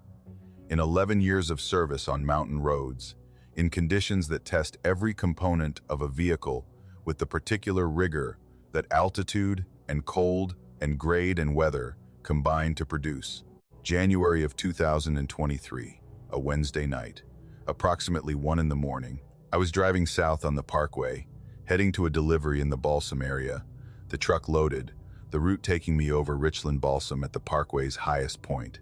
The weather was clear and cold, the January sky showing stars through the dark conifers that lined the road at this elevation, the temperature showing 14 degrees on the truck's external thermometer, the particular January cold that 6,000 feet produces in the Balsam Mountains when the sky is clear and the wind is moving, and the elevation converts the winter into something that the valleys below don't experience. The road climbed, the parkway approaching Richland Balsam from the north, the grade steady, the engine working against the incline, with the particular sound that a loaded truck produces on a mountain grade, the RPMs elevated, the turbo engaged, the truck performing the climb that 11 years of this route had made a standard element of the drive. The summit, milepost 431, The particular point on the parkway where the grade levels off and the road crosses the highest ground and the descent on the other side begins. I reached the summit at approximately 1:15. Everything stopped, not sequentially, not one system failing, and then another, and then a third, in the cascade that mechanical failures typically produce. The particular domino effect of a failing system, taking other systems with it, as the failure propagates through the vehicle's interconnected components. Everything stopped at the same instant. The engine ceased, the headlights extinguished, the dashboard lights went dark, the heater fan stopped, the radio silenced. The electrical system, which powers and connects every other system in the truck, ceased functioning at the same moment that every system it powered ceased functioning. The particular simultaneity of a total system failure that occurred not as a process but as an event, the truck converting from a functioning vehicle to an inert object in a single moment. The truck coasted. The momentum that the truck carried from the final moments of powered driving carrying the vehicle forward on the level summit, the speed diminishing gradually as the friction and the grade consumed the kinetic energy that the engine was no longer providing. I steered to the shoulder. The power steering was gone with the engine, but the mechanical connection between the steering wheel and the front wheels still functioned, the steering heavy, without the assist, but responsive enough that I could guide the truck to the right side of the road and onto the gravel shoulder that the parkway provided. The truck stopped. The particular finality of a vehicle that has exhausted its momentum and that is sitting on a mountain road with no operating system, the engine dead, the lights dead, the heat dead, the truck, a metal box on the shoulder of the Blue Ridge Parkway, at the highest point on its 469-mile length, in January at 14 degrees. The cold entered immediately. The cab, which the heater had been maintaining at approximately 70 degrees, began losing temperature the moment the heater stopped. The 14-degree exterior air conducting through the metal and the glass of the cab, with the particular efficiency that cold produces, when the barrier between inside and outside is sheet metal and single-pane glass, and when the temperature differential is 56 degrees. The cab cooled rapidly. Within 10 minutes, the temperature inside was uncomfortable. Within 20, it was cold. Within 30, it was approaching the exterior temperature with the particular inevitability of a cooling curve that has no heat source to arrest it. I tried the key. The ignition produced nothing. No starter engagement, no click of the solenoid, no indication that the electrical system was receiving any signal from the key or from any other source. The battery, which had been fully charged and which had been checked at the last service appointment 2 weeks earlier, was producing no current that the key could access. I checked the battery connections under the hood, the particular troubleshooting step that a driver performs when the electrical system fails. The connections were tight, the terminals were clean, the battery showed no visible problem. I called for help. The cell phone, which was not part of the truck's electrical system and which had its own battery, showed no signal. The particular absence of cell coverage that the parkway produces at elevation and at distance from the towers that serve the valleys below, the 6,000-foot summit blocking the line-of-sight connection that cell service requires. No signal, no ability to call the dispatcher or a tow company or anyone else who could help. I sat in the truck, in the dark, in the cold, at 6,000 feet in January.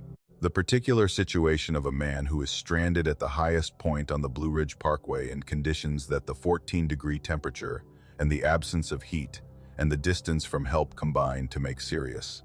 I was dressed for the cab, not for the weather. A jacket, not the insulated coveralls that extended outdoor exposure at 14 degrees would require. The truck was shelter, but the truck without heat was shelter that was becoming as cold as the air outside it. 2 hours. I sat in the dark cab for approximately 2 hours. The cold was complete by the end of the first hour. The cab temperature equalized with the exterior, the 14-degree air occupying the space that the 70-degree air had occupied when the heater was running. I sat in the seat with my jacket zipped and my hands in my pockets and my breath visible in the particular cloud that exhalation produces in air cold enough to condense the moisture. The cab showing my breathing as a rhythmic fog that the dark concealed and that the cold made visible. 3 a.m. Approximately 2 hours after the failure, the truck started, not because I turned the key. The key was in the ignition where I'd left it, After the last failed attempt to start the engine, the key in the on position, the position that should have been providing power, and that had been providing nothing for 2 hours. Every system returned simultaneously. The engine fired, the headlights came on, the dashboard illuminated, the heater fan began, the radio resumed the station it had been tuned to. Every system that had stopped at the same instant resumed at the same instant, the truck converting from inert object to functioning vehicle in the same singular transition that had converted it from functioning to inert 2 hours earlier. The cab warmed, the heater producing the 70-degree air that the system was set for, the warmth arriving in the cab with the particular relief that heat provides to a person who has been in 14-degree air for 2 hours. I sat in the warming cab and I felt the systems functioning around me. The engine running, the lights burning, the heater blowing, the truck operating as if nothing had happened. I drove to the delivery. I completed the route. The truck functioned normally for the remaining hours of the shift and has functioned normally every day since. The mechanic found nothing. Every system tested within specifications.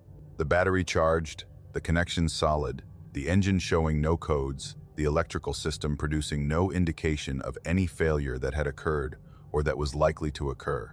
A simultaneous failure of every system in the vehicle, followed by a simultaneous restoration of every system 2 hours later, with no mechanical cause for either event. Something at the summit stopped the truck. At the highest point on the parkway, at 6,053 feet, something reached into the vehicle and removed its function the way you remove a plug from a socket, the particular total cessation of a machine that was not failing but that was being stopped. The system's not degrading but ending. The difference between a machine that breaks and a machine that is turned off. And 2 hours later, something turned it back on. And the summit holds what it holds. And the highest point on the parkway crosses terrain that has been the highest point for millions of years. And the truck that was stopped and started carries its driver through the particular landscape that produced the stopping and the starting. And the mechanic finds nothing. And the truck runs normally. And the summit is the summit. And some nights at the highest point, the mountain decides whether the truck passes or the truck stops. And the mountain decided. And I sat in the cold, and the mountain released me. At 3 a.m.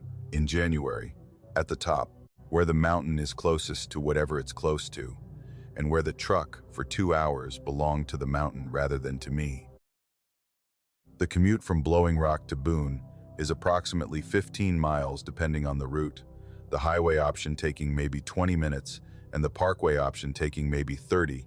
The additional 10 minutes, a tax that the scenery imposes on the driving and that I pay 3 days a week because the parkway in the morning provides something that the highway doesn't. The particular experience of driving a mountain ridge at dawn, when the light is changing and the views are emerging from the darkness, and the road belongs to whoever is on it, in the early hours before the tourists arrive. I've been driving the parkway commute for about 4 years, Monday and Wednesday and Friday, the 3 days that my office schedule requires my physical presence and that the commute converts from obligation into something closer to ritual. The morning drive on the ridge, providing the particular transition between home and work that the highway, with its traffic and its speed and its functional urgency, does not. The parkway is slow. The parkway is deliberate.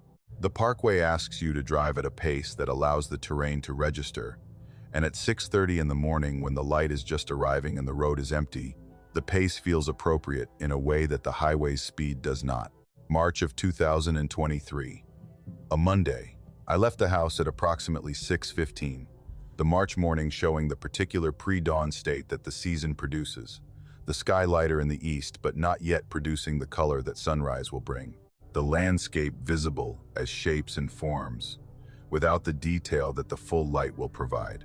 The air was cold, maybe 32 degrees, the particular March cold that the mountains hold in the mornings before the sun arrives, and before the warmth that the lengthening days are beginning to provide has had time to accumulate. I got in the car in the driveway. The car had been locked overnight.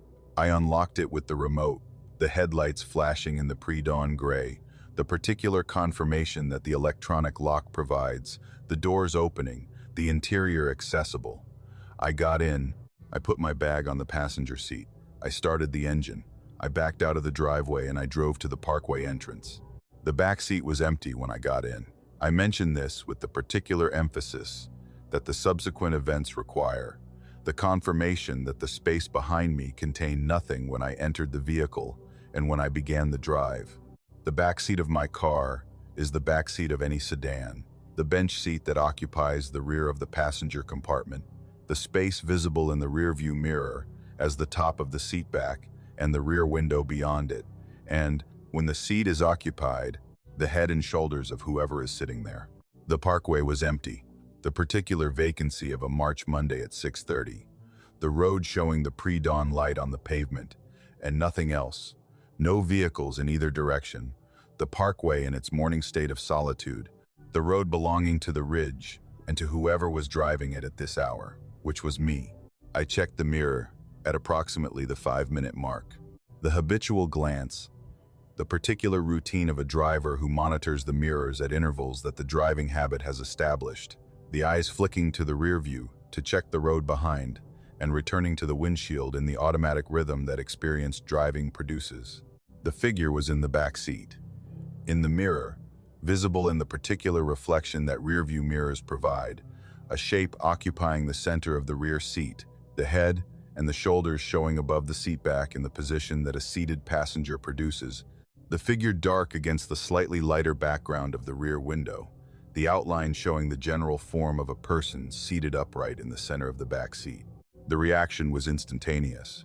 The particular jolt that the body produces when the visual field contains something that the brain has classified as wrong, the adrenaline arriving before the thought, the hands tightening on the steering wheel, the heart rate accelerating, the particular physical response of a man who has just seen a person in his back seat who was not there when he got in the car. I looked again, directly, not the habitual glance, but the focused look, the eyes in the mirror finding the figure and examining it with the attention that the situation demanded. The figure was there, dark, motionless, showing the outline of a human form seated in the center of the back seat, the head visible above the seat back, the shoulders showing the particular width of an adult, the figure occupying the seat with the stillness that I have encountered in other contexts, and that carries the same quality everywhere, the stillness of something that is not resting but positioned. I pulled over, the parkway shoulder providing the space, the car stopping on the gravel, the engine idling. I turned on the dome light, the interior illuminated with the particular yellowish light that dome lights produce, the light filling the car's cabin with enough illumination to show every surface and every object. The back seat was empty, the seat showing its fabric surface and the seat belts and the particular vacancy of a space that contains nothing. I turned in my seat and looked directly at the back seat, not through the mirror but with my eyes aimed at the space behind me, the visual information arriving without the mirror's mediation. Empty. The footwell was empty. The space behind the front seats was empty. The car contained one person, which was me. I turned off the dome light. I sat in the car on the parkway shoulder in the pre-dawn gray and I looked in the mirror. The figure was there. In the mirror, in the gray light that the pre-dawn provided, the shape was seated in the center of the back seat, the head and the shoulders showing above the seat back. The figure had returned, or the figure had never left. The shape present in the mirror when the dome light was off, and the pre-dawn gray was the only illumination, and the particular conditions that the gray light and the mirror combined to create were the conditions that the figure required. I turned on the dome light. The back seat was empty. I turned off the dome light. The figure was in the mirror. The particular binary of the experience establishing itself with the clinical precision of an experiment. The dome light on and the figure gone. The dome light off and the figure there. The presence and the absence toggling with the light. The figure existing in the insufficient light and not existing in the sufficient light. I resumed driving. The particular decision of a man who has pulled over twice and who has confirmed twice that the back seat is empty, and who has also confirmed twice that the mirror shows a figure in the back seat, and who has determined that the pulling over and the checking are not going to resolve the contradiction, and that the driving needs to continue because the office is in Boone, and the commute is the commute, and the figure in the mirror is either there or not there, and the pulling over is not going to determine which. I drove, the parkway unwinding in the pre-dawn gray, the road climbing and descending through the terrain that the Boone section produces, the headlights showing the pavement and the guardrails, and the particular features of a road I'd been driving 3 days a week for 4 years. I checked the mirror. The figure was there, seated in the center, dark, still, the head above the seatback showing in the mirror with the particular presence that the gray light provided, the shape as clear and as defined as any shape that the pre-dawn produces, the figure as real in the mirror as the seat back it sat against and the window behind it. I looked at the back seat directly, turning my head, looking over my shoulder at the space behind me, empty. The particular empty that the back seat had shown every time I'd looked directly at it, the fabric and the seat belts and nothing else. I looked in the mirror. The figure. The toggle continued. For the remaining 15 minutes of the drive, the figure appeared in the mirror every time I looked and was absent from the back seat every time I turned to check. The mirror showing one reality and the direct observation showing another. The two views of the same space producing contradictory information that the brain could not reconcile. The figure existed only in the mirror, only in the reflection, the particular reversal of reality that mirrors provide. The image in the glass showing the back seat as occupied while the back seat itself, viewed without the mirror's mediation, showed the seat as empty. The figure present in the reflection and absent from the thing being reflected. The mirror containing something that the space it reflected did not. The figure existed only in the gray. The dome light eliminated it. The direct sunlight, when it arrived at approximately 7, as the sun cleared the eastern ridge and the pre-dawn gray was replaced by the full light of morning, eliminated it. The figure disappeared with the gray, the shape fading from the mirror as the light increased.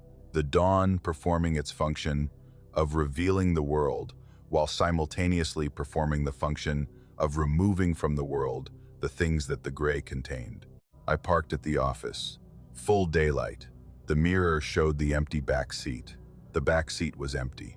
The correspondence between the reflection and the reality restored by the light that the dawn provided. I've driven the commute many times since. 3 days a week, the parkway in the morning, the pre-dawn gray providing the particular light that the early drive produces. I checked the mirror. The back seat is empty. In the mirror and in reality, the two views agreeing, the reflection matching the space it reflects. Most mornings, on 2 subsequent mornings, in the gray, in the particular light that is not yet morning, the figure has been there. In the mirror, in the center of the back seat, dark and still and present in the reflection of a space that the direct view shows as empty. I don't turn on the dome light anymore. I don't pull over. I don't check the back seat directly. The checking confirmed what the checking was always going to confirm, which is that the back seat is empty, and that the mirror is not lying, and that both of those things are true, and that the truth of one does not invalidate the truth of the other. The back seat is empty. The mirror shows a figure. The gray light holds them both, and I drive. And the dawn comes, and the figure fades, and the mirror shows what mirrors show, the reflection of what's there, even when what's there isn't there. I know the milepost the way you know the numbers on your street, the particular familiarity that develops when you drive the same road enough times that the numbered markers become landmarks rather than information. The posts registering in the peripheral vision, with the automatic recognition that repetition produces, the numbers processing below conscious thought, the brain cataloging each marker without requiring the mind to read it, because the sequence is known and the numbers are expected, and the particular predictability of a numbered system running in order from north to south is so fundamental to the parkway's navigation that it requires no attention to confirm. I've been driving the Blue Ridge Parkway for 16 years, not as a commuter, not as a tourist, as a ranger. I work for the Park Service, the particular division of the National Park Service that manages the parkway's 469 miles of scenic road through the mountains of Virginia and North Carolina, the road that was built to connect the Shenandoah National Park in the north to the Great Smoky Mountains National Park in the south, and that has become, over its 90 years of existence, a destination in itself, the road serving not just as a connector, but as a park, the particular linear park that the parkway provides, the scenic views and the recreational opportunities, and the cultural sites arranged along a road that constitutes the park rather than occupying territory within it. The mileposts are the parkway's coordinate system. Milepost 0 at the northern terminus at Rockfish Gap in Virginia. Milepost 469 at the southern terminus at the Oconaluftee River in North Carolina. Every mile between them marked with a post. The concrete and metal markers positioned at the road's edge at 1-mile intervals. The numbers ascending as you travel south. The particular mathematical progression of a counting system that runs from 0 to 469 and that provides the location reference that every ranger and every maintenance worker and every emergency responder uses to describe positions on the parkway. I know them by heart. The particular section that I patrol, mileposts 380 through 430. The 50-mile stretch in western North Carolina that includes some of the parkway's highest elevations and most visited overlooks.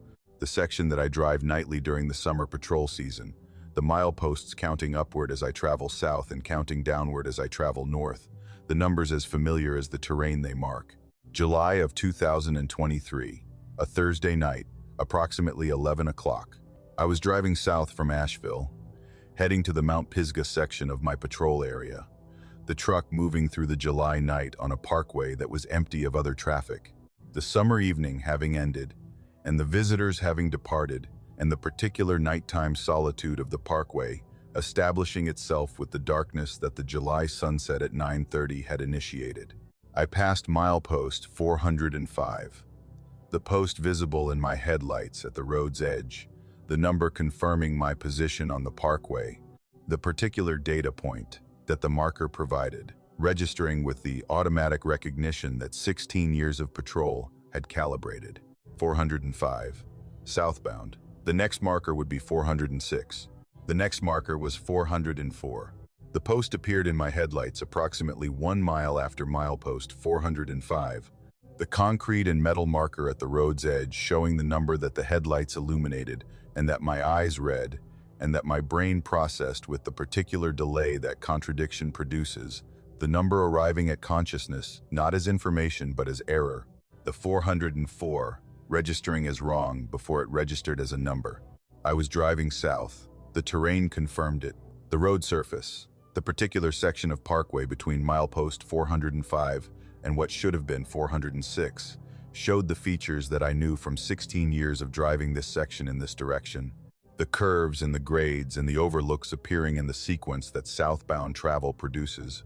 The landmarks confirming that the car was moving south through terrain that I recognized as the terrain south of milepost 405. The milepost said 404. 404 is north of 405. 404 is 1 mile north of 405 inches. The parkway's numbering system. I had passed 405 traveling south, and the next marker I encountered was the marker that was 1 mile behind me in the direction I'd come from. I continued driving. The road continued south. The terrain continued to show the features that southbound travel produced. The next milepost appeared in the headlights. The numbers were counting backward. I was traveling south, and the mileposts were decreasing. The numbers running in the direction that northbound travel produces while the road ran in the direction that southbound travel followed. The particular mathematical impossibility of a numbering system that was disagreeing with the direction of travel. The posts appearing at their standard 1-mile intervals, the spacing correct, the distance between markers consistent with the 1 mile that the parkway's numbering assigns to each interval. The posts were where posts should be. The numbers on them were the numbers from 12 miles behind me. I checked my instruments. The compass on the dashboard showed south. The GPS showed my position moving south along the parkway. The odometer showed distance accumulating in the forward direction. Every instrument in the vehicle confirmed that I was traveling south. The milepost said I was traveling north. I drove through the contradiction. The particular experience of a ranger who knows the parkway and who is watching the parkway's numbering system operate in reverse, while the road operates in the correct direction, the terrain and the instruments, and the 16 years of familiarity, all confirming south, while the markers count down. I drove and I watched the posts appear, and I read the numbers and I tracked the progression.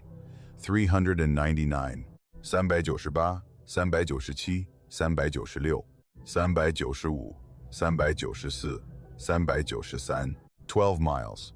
12 mileposts, counting backward from 404 to 393.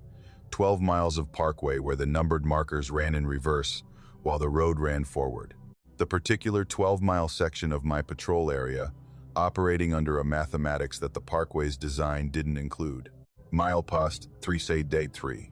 The post appeared in the headlights, and I read the number, and I noted it, and I drove the next mile with the particular anticipation of a man who is waiting to see whether the next marker will show 392 or whether the sequence will correct and the normal count will resume. The post at the 1 mile mark, after 393, showed 406, the number that should have followed 405, 12 miles earlier. The parkway's numbering system resuming its normal ascending progression, as if the 12 miles of backward counting had been an interruption that the system had corrected, the mathematics resetting at the point where the normal sequence could resume. 407 followed 406.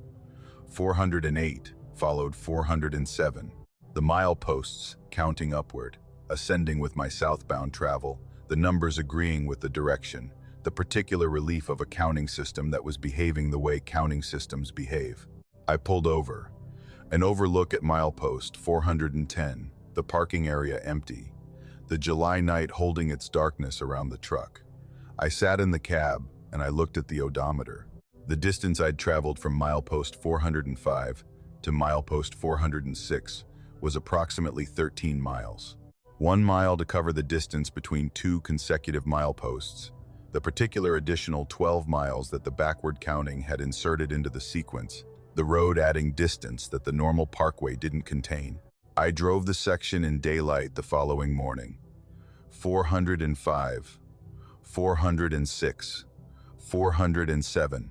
The mileposts counting normally, the numbers ascending with the southbound direction, the distance between each marker, the standard 1 mile.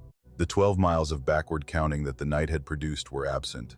The daytime parkway showing the normal progression that 16 years of driving had established as the permanent condition of the road's numbering system. I checked the section carefully.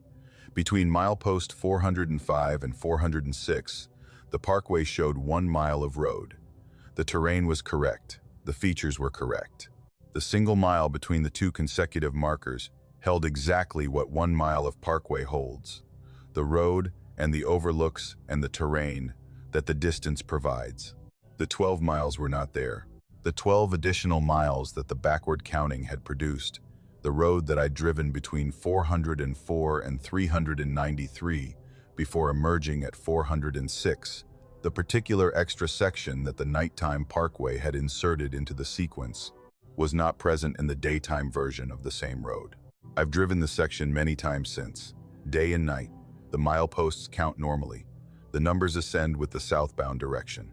The sequence from 405 to 406 contains 1 mile, but on a Thursday night in July, it contained 13. And the 12 extra miles counted backward through markers that shouldn't have been there, the posts showing numbers from the section of parkway behind me, as if the road had folded on itself and had run me through the same 12 miles in reverse, before delivering me to the mile I should have reached 12 miles earlier. The parkway is 469 miles long. That's what the markers say. That's what the maps show. Most nights, and on certain nights the parkway is longer, or the parkway folds, or the numbers run backward through miles that the daytime doesn't contain, and that the nighttime inserts into the sequence for whoever is driving. And the numbers count down, while the road goes south, and the compass says forward, and the posts say backward, and the parkway decides how long it is. The way it decides everything, the speed, the scenery, the length, and the markers count, in whichever direction the parkway chooses. I know what blooms on the Blue Ridge Parkway the way a conductor knows what instruments are in the orchestra, the particular knowledge that 20 years of photographing the same landscape in every season produces. The botanical calendar committed to memory with a specificity that allows me to predict within a week when the rhododendron will peak, and when the flame azalea will open, and when the galax will turn bronze, and when the particular succession of wildflowers that the parkway's elevations produce will deliver each species to the meadows and the balds and the forest edges that my camera has been documenting since I started this work in 2003. The parkway's botanical calendar is precise. The species bloom in sequences that the photo period and the temperature dictate, the particular combination of day length and warmth, triggering the flowering in each species at the time that the species has evolved to flower. The timing consistent from year to year with the minor variations that weather produces, but with the fundamental pattern unchanged. The rhododendron in June and the flame azalea in May, and the wildflower meadows in July and the asters in September. The calendar proceeding through the seasons, with the particular reliability that photobiology provides. December is dormant. This is not an observation, but a biological fact. The December Parkway at 5,000 feet, showing the landscape that dormancy produces. The deciduous trees bare, the grass brown, the wildflower meadows holding nothing but the dried stems and the seed heads of the plants that bloomed 6 months earlier. The particular aesthetic of winter at elevation that is beautiful in its own way, but that is the aesthetic of absence. The landscape showing what remains when the flowering is done, and the growing season has ended, and the biological machinery of the mountain is in the particular state of suspended operation that winter imposes. Graveyard Field sits near milepost 418 at approximately 5,100 feet, a section of the parkway that was named for the fallen logs that early visitors thought resembled gravestones, and that is now known for the waterfalls and the hiking, and the particular bog environment that the high elevation and the moisture produce, the terrain showing the stunted vegetation and the heath barrens that the parkway's highest sections support. I've photographed graveyard fields in every month. I know what it looks like in December. The dormant heath and the brown grass and the bare birch and the particular colorless landscape that 5,000 feet in December produces. December of 2023, a Tuesday night. I was driving south on the parkway at approximately 9 o'clock, returning from a day of winter photography at higher elevations, the camera gear in the back seat, the day's shooting done, the drive home proceeding through the particular darkness that the parkway produces in December, when the sun sets before 5, and the 4 hours of driving after sunset are 4 hours of headlights in dark road, and the particular solitude that the winter parkway holds. The temperature was 28 degrees. The dashboard thermometer showing the particular cold that December, at 5,000 feet, delivers. The air holding the sharp quality that sub-freezing mountain air produces. The cold visible in the frost that the headlights showed on the grass at the road's edge. The white crystalline coating that freezing temperatures deposit on every exposed surface. I approached graveyard fields. The headlights showing the road and the guardrails and the heath barrens that bordered the parkway in this section. The landscape visible in the headlight range as the brown dormant terrain that December at this elevation produces. The particular monochrome of winter at 5,000 feet, showing the dead grass and the bare stems and the frozen ground. The color appeared at approximately milepost 417.5 in the headlights, at the road's edge, color. Not the brown and the gray and the frost white of December, color. The particular vivid, saturated color that living flowers produce, the greens and the reds and the yellows and the purples, that the parkway's wildflower meadows display in June when the growing season is at its peak, and when the meadows are performing the particular display that 20 years of photography have made the center of my professional life. I slowed, the car decelerating from the 50 miles per hour that the empty parkway permitted to maybe 20, the speed dropping as the headlights showed more of what the road's edge held, the beams sweeping the meadow beside the parkway, and illuminating a landscape that was not December. Wildflowers, in full bloom, the meadow beside the road, showing the particular density of flowering that June produces at this elevation. The ground covered with the species that I knew and that I had photographed hundreds of times, and that I could identify by the shape of the bloom and the color of the petals, and the particular growth habit that each species displays. Black-eyed Susans, bee balm, bergamot, the particular June meadow flora of the parkway at 5,000 feet. The species blooming in the December night at 28 degrees in conditions that the biology of every one of those species said was impossible. Rhododendron. The shrubs at the meadow's edge, showing the large pink blooms that Catawba rhododendron produces in June. The particular flower clusters that the species generates at the branch tips, the blooms full and open and showing the color that rhododendron produces when the flowering is at its peak. Rhododendron blooming in December, the species that requires the particular photoperiod of June, the 16 hours of daylight that the summer solstice approaches and that triggers the flowering in catawba, rhododendron, blooming in December, when the photoperiod is 9 hours and the daylight is at its annual minimum. Flame azalea, the particular orange blooms that flame azalea produces in May, the species that blooms before the rhododendron and that provides the first major color display of the parkway's spring. The blooms showing in the headlights with the particular vivid orange that the species produces when the flowering is fresh and when the petals haven't begun the fading that follows the peak. Flame azalea blooming in December, at 28 degrees, in the dark, on a section of parkway where the frost was visible on the ground, 10 feet from the blooming flowers. I stopped the car. The particular impulse of a photographer who is seeing something that the camera needs to document, the professional response overriding the personal response, the hands reaching for the camera gear before the mind had finished processing the impossibility of what the headlights were showing. I grabbed the camera and I got out and the cold hit me, and the air was 28 degrees, and I was standing at the edge of a meadow that was in full June bloom. The flowers were real. I touched them.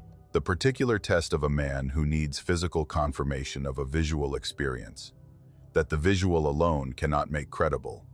The hand reaching for the nearest bloom, a black-eyed Susan, the fingers touching the petals. The petals were real. The texture of the flower was the texture that living flowers produce, the particular softness and the particular resilience that petals maintain when the flower is alive and when the cellular structure is intact, and when the turgor pressure that living plant cells generate is holding the tissue in the crossed. Particular state of firmness that fresh flowers display. The flower was warm. The petal under my fingers was not at 28 degrees.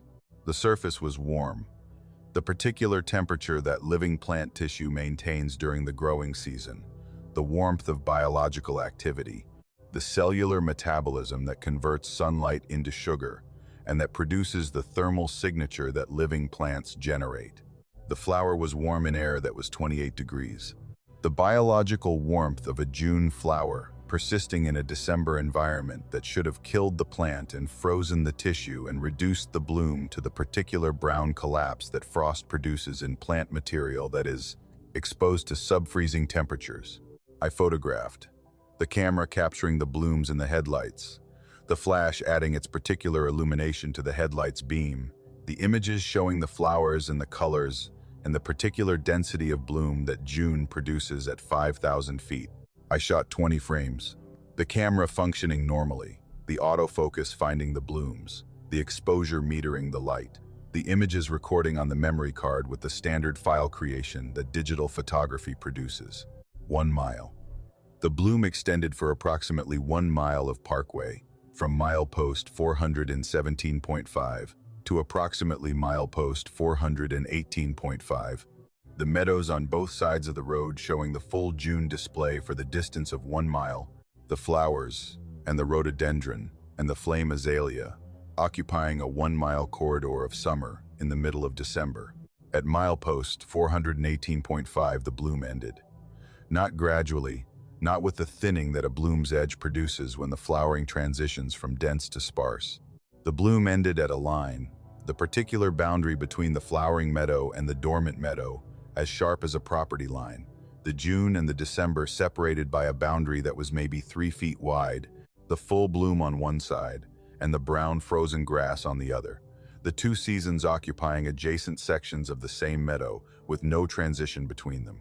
I stood at the boundary. 1 foot in June, the flowers warm, the grass green.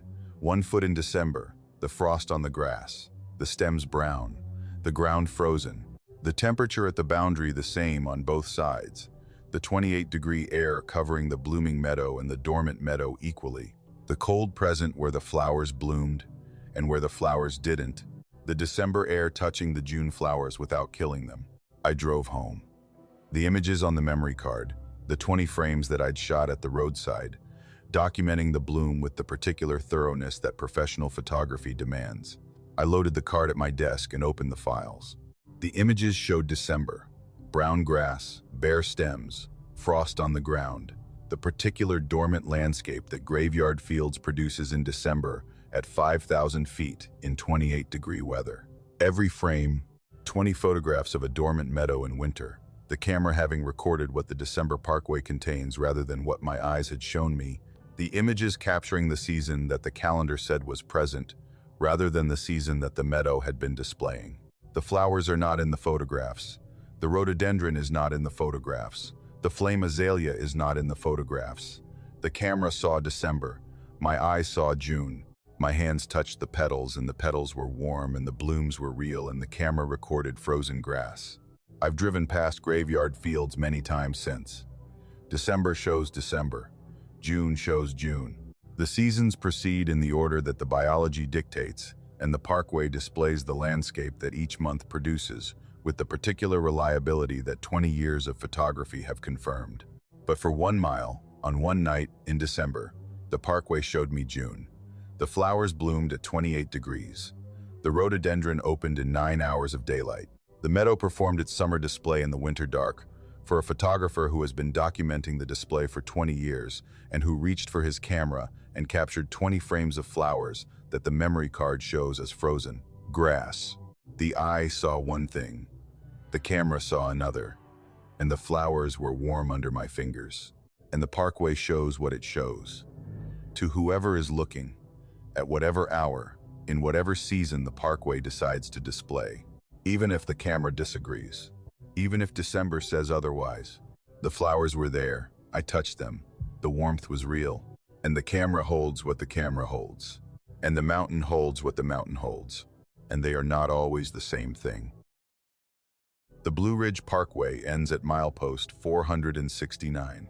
This is the particular fixed fact that the Park Service maintains, and that the maps confirm, and that the 2 previous times I drove, the full length of the parkway, verified with the physical evidence of a terminus sign, and a road that deposits you at the entrance to the Great Smoky Mountains National Park, and that the parkway's 469 miles conclude at, with the particular finality of a road that has reached its destination, and that is done. I've driven the full parkway twice before. The first time in 2018, the second in 2021. Both times the trip taking 2 days with an overnight stop approximately halfway.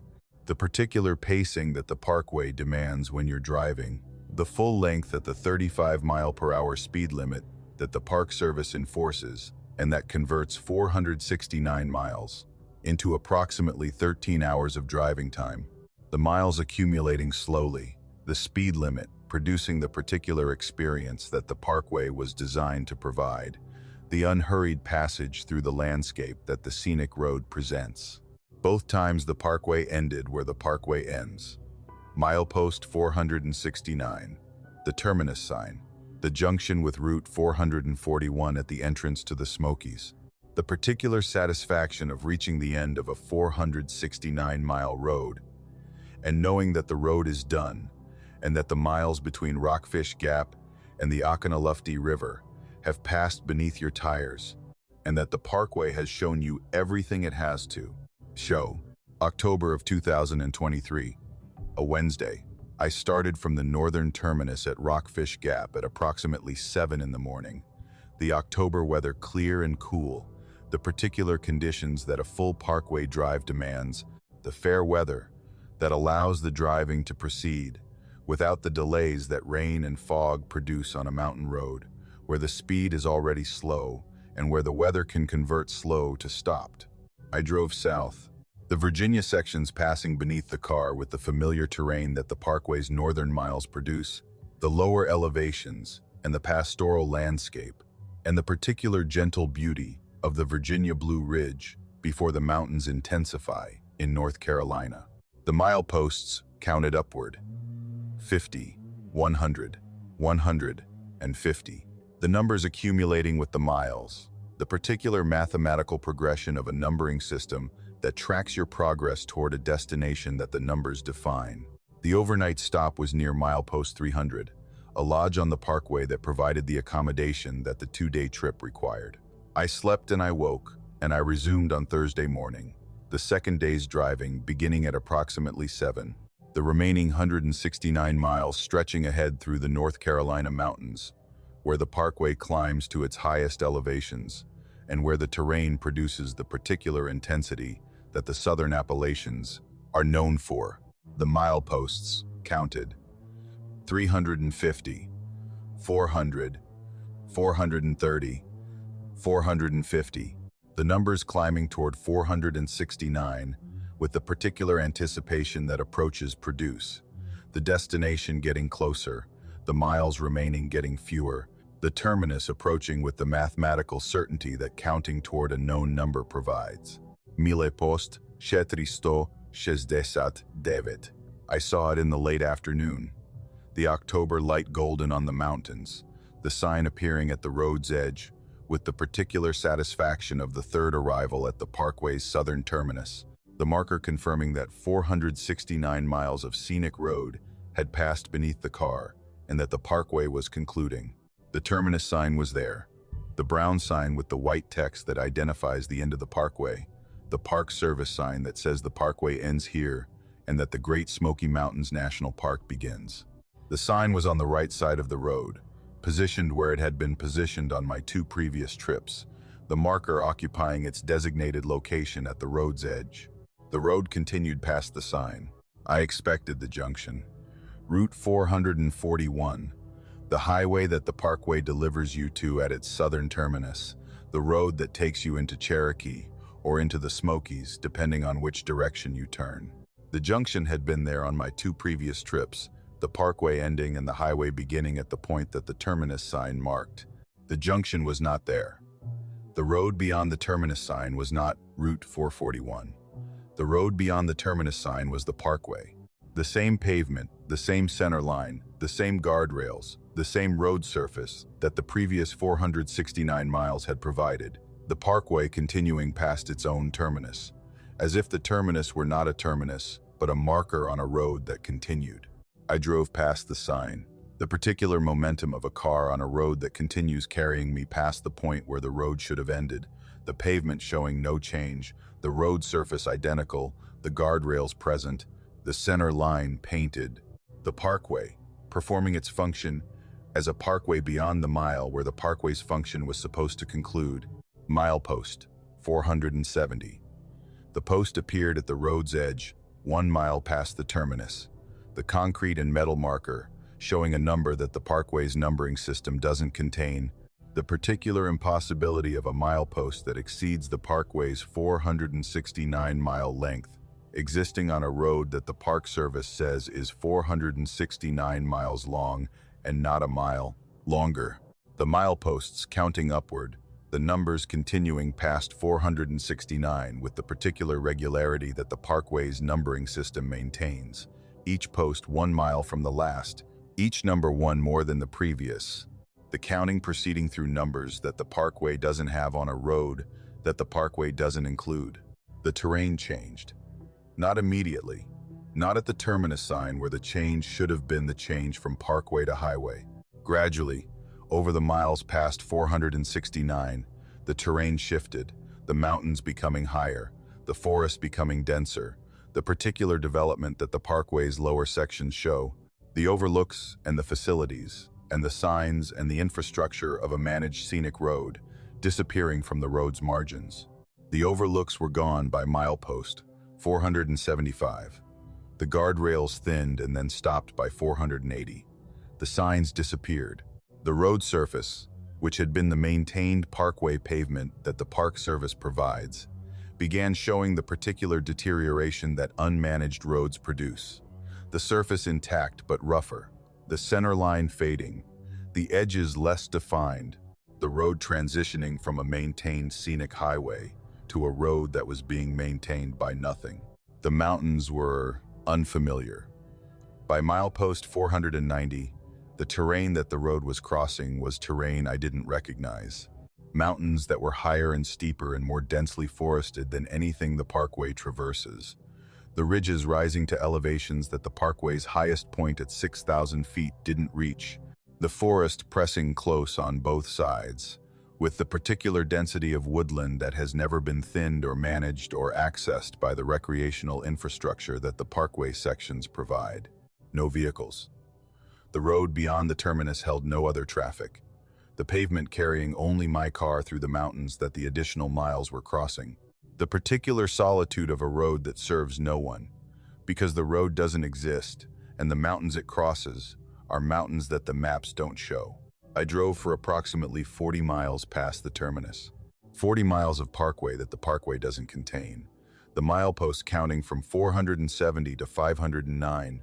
40 additional miles of scenic road through mountains that became progressively more remote with each mile. The terrain climbing, the forest thickening, the road narrowing, the particular sense of penetrating into territory that the road was accessing, but that the road was not supposed to access. Milepost 509. The road ended. Not at a terminus, not at a sign, not at a junction with another road. The pavement stopped. The center line ended. The road surface terminated at a point where the forest began. The trees growing where the next section of pavement should have been. The trunks rising from the ground at the road's edge, with the particular age and the particular diameter that said, these trees had been here for a long time, and that the road had reached them and had stopped. A wall of forest. The road ending at the trees, the way a hallway ends at a wall. The forward progress halted by the physical presence of a forest that the road couldn't penetrate. The pavement concluding at the particular boundary between the built and the grown. The road's authority ending where the mountain's authority began. I sat in the car at the end of the road and I looked at the trees. And the trees looked back at me with the particular indifference that old-growth forest shows to human presence. The trunks thick and the canopy high, and the forest holding whatever the forest holds, beyond the point where the road reaches and where the road cannot go further. I turned around. The particular three-point turn of a car at the end of a road, the headlights sweeping across the forest wall as the car reversed, the trees showing in the beams for the seconds that the turn required. I drove back. 40 miles. The milepost counting down. 508, 507, 506, the numbers descending toward 469, and the terminus and the parkway that I knew. I reached milepost 469. The terminus sign was there. Route 441 was there. The junction that the parkway's southern end delivers you to was there. The highway and the signs, and the particular infrastructure of a terminus that connects the parkway to the road system that the rest of the world uses. I looked in the mirror. The road behind me showed the parkway stretching north. The road that I'd driven for 469 miles. The pavement and the guardrails and the mileposts that the Park Service maintains. No additional road. The 40 miles beyond the terminus, the mileposts from 470 to 509, the mountains and the forest and the road that ended at a wall of trees. None of it was visible in the mirror, the parkway showing its terminus at 469 and showing nothing beyond it. I've driven the parkway to its terminus 3 times since. Milepost 469, the sign. Route 441, the junction. The parkway ends where the parkway ends. But once it didn't. Once the road continued, and the mileposts counted past the number they're supposed to stop at, and the mountains got higher and the forest got thicker, and the road went 40 miles further into terrain that the maps don't show, and that the parkway doesn't claim and that the terminus says doesn't exist. And at milepost 509, the road ended at the trees, and the trees were old, and the forest was dense, and the road could go no further. And I wonder what's at milepost 510, whether the road continues beyond the point where I turned around, whether the pavement resumes past the trees, whether the parkway that the Park Service says is 469 miles long is actually longer than that, and the additional miles are available only to whoever drives past the terminus on the night when the terminus isn't the end. The parkway ends at 469.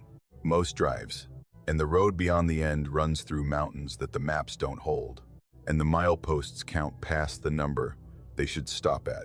And at 509, the forest says no further, and the parkway decides how long it is, the way mountains always decide.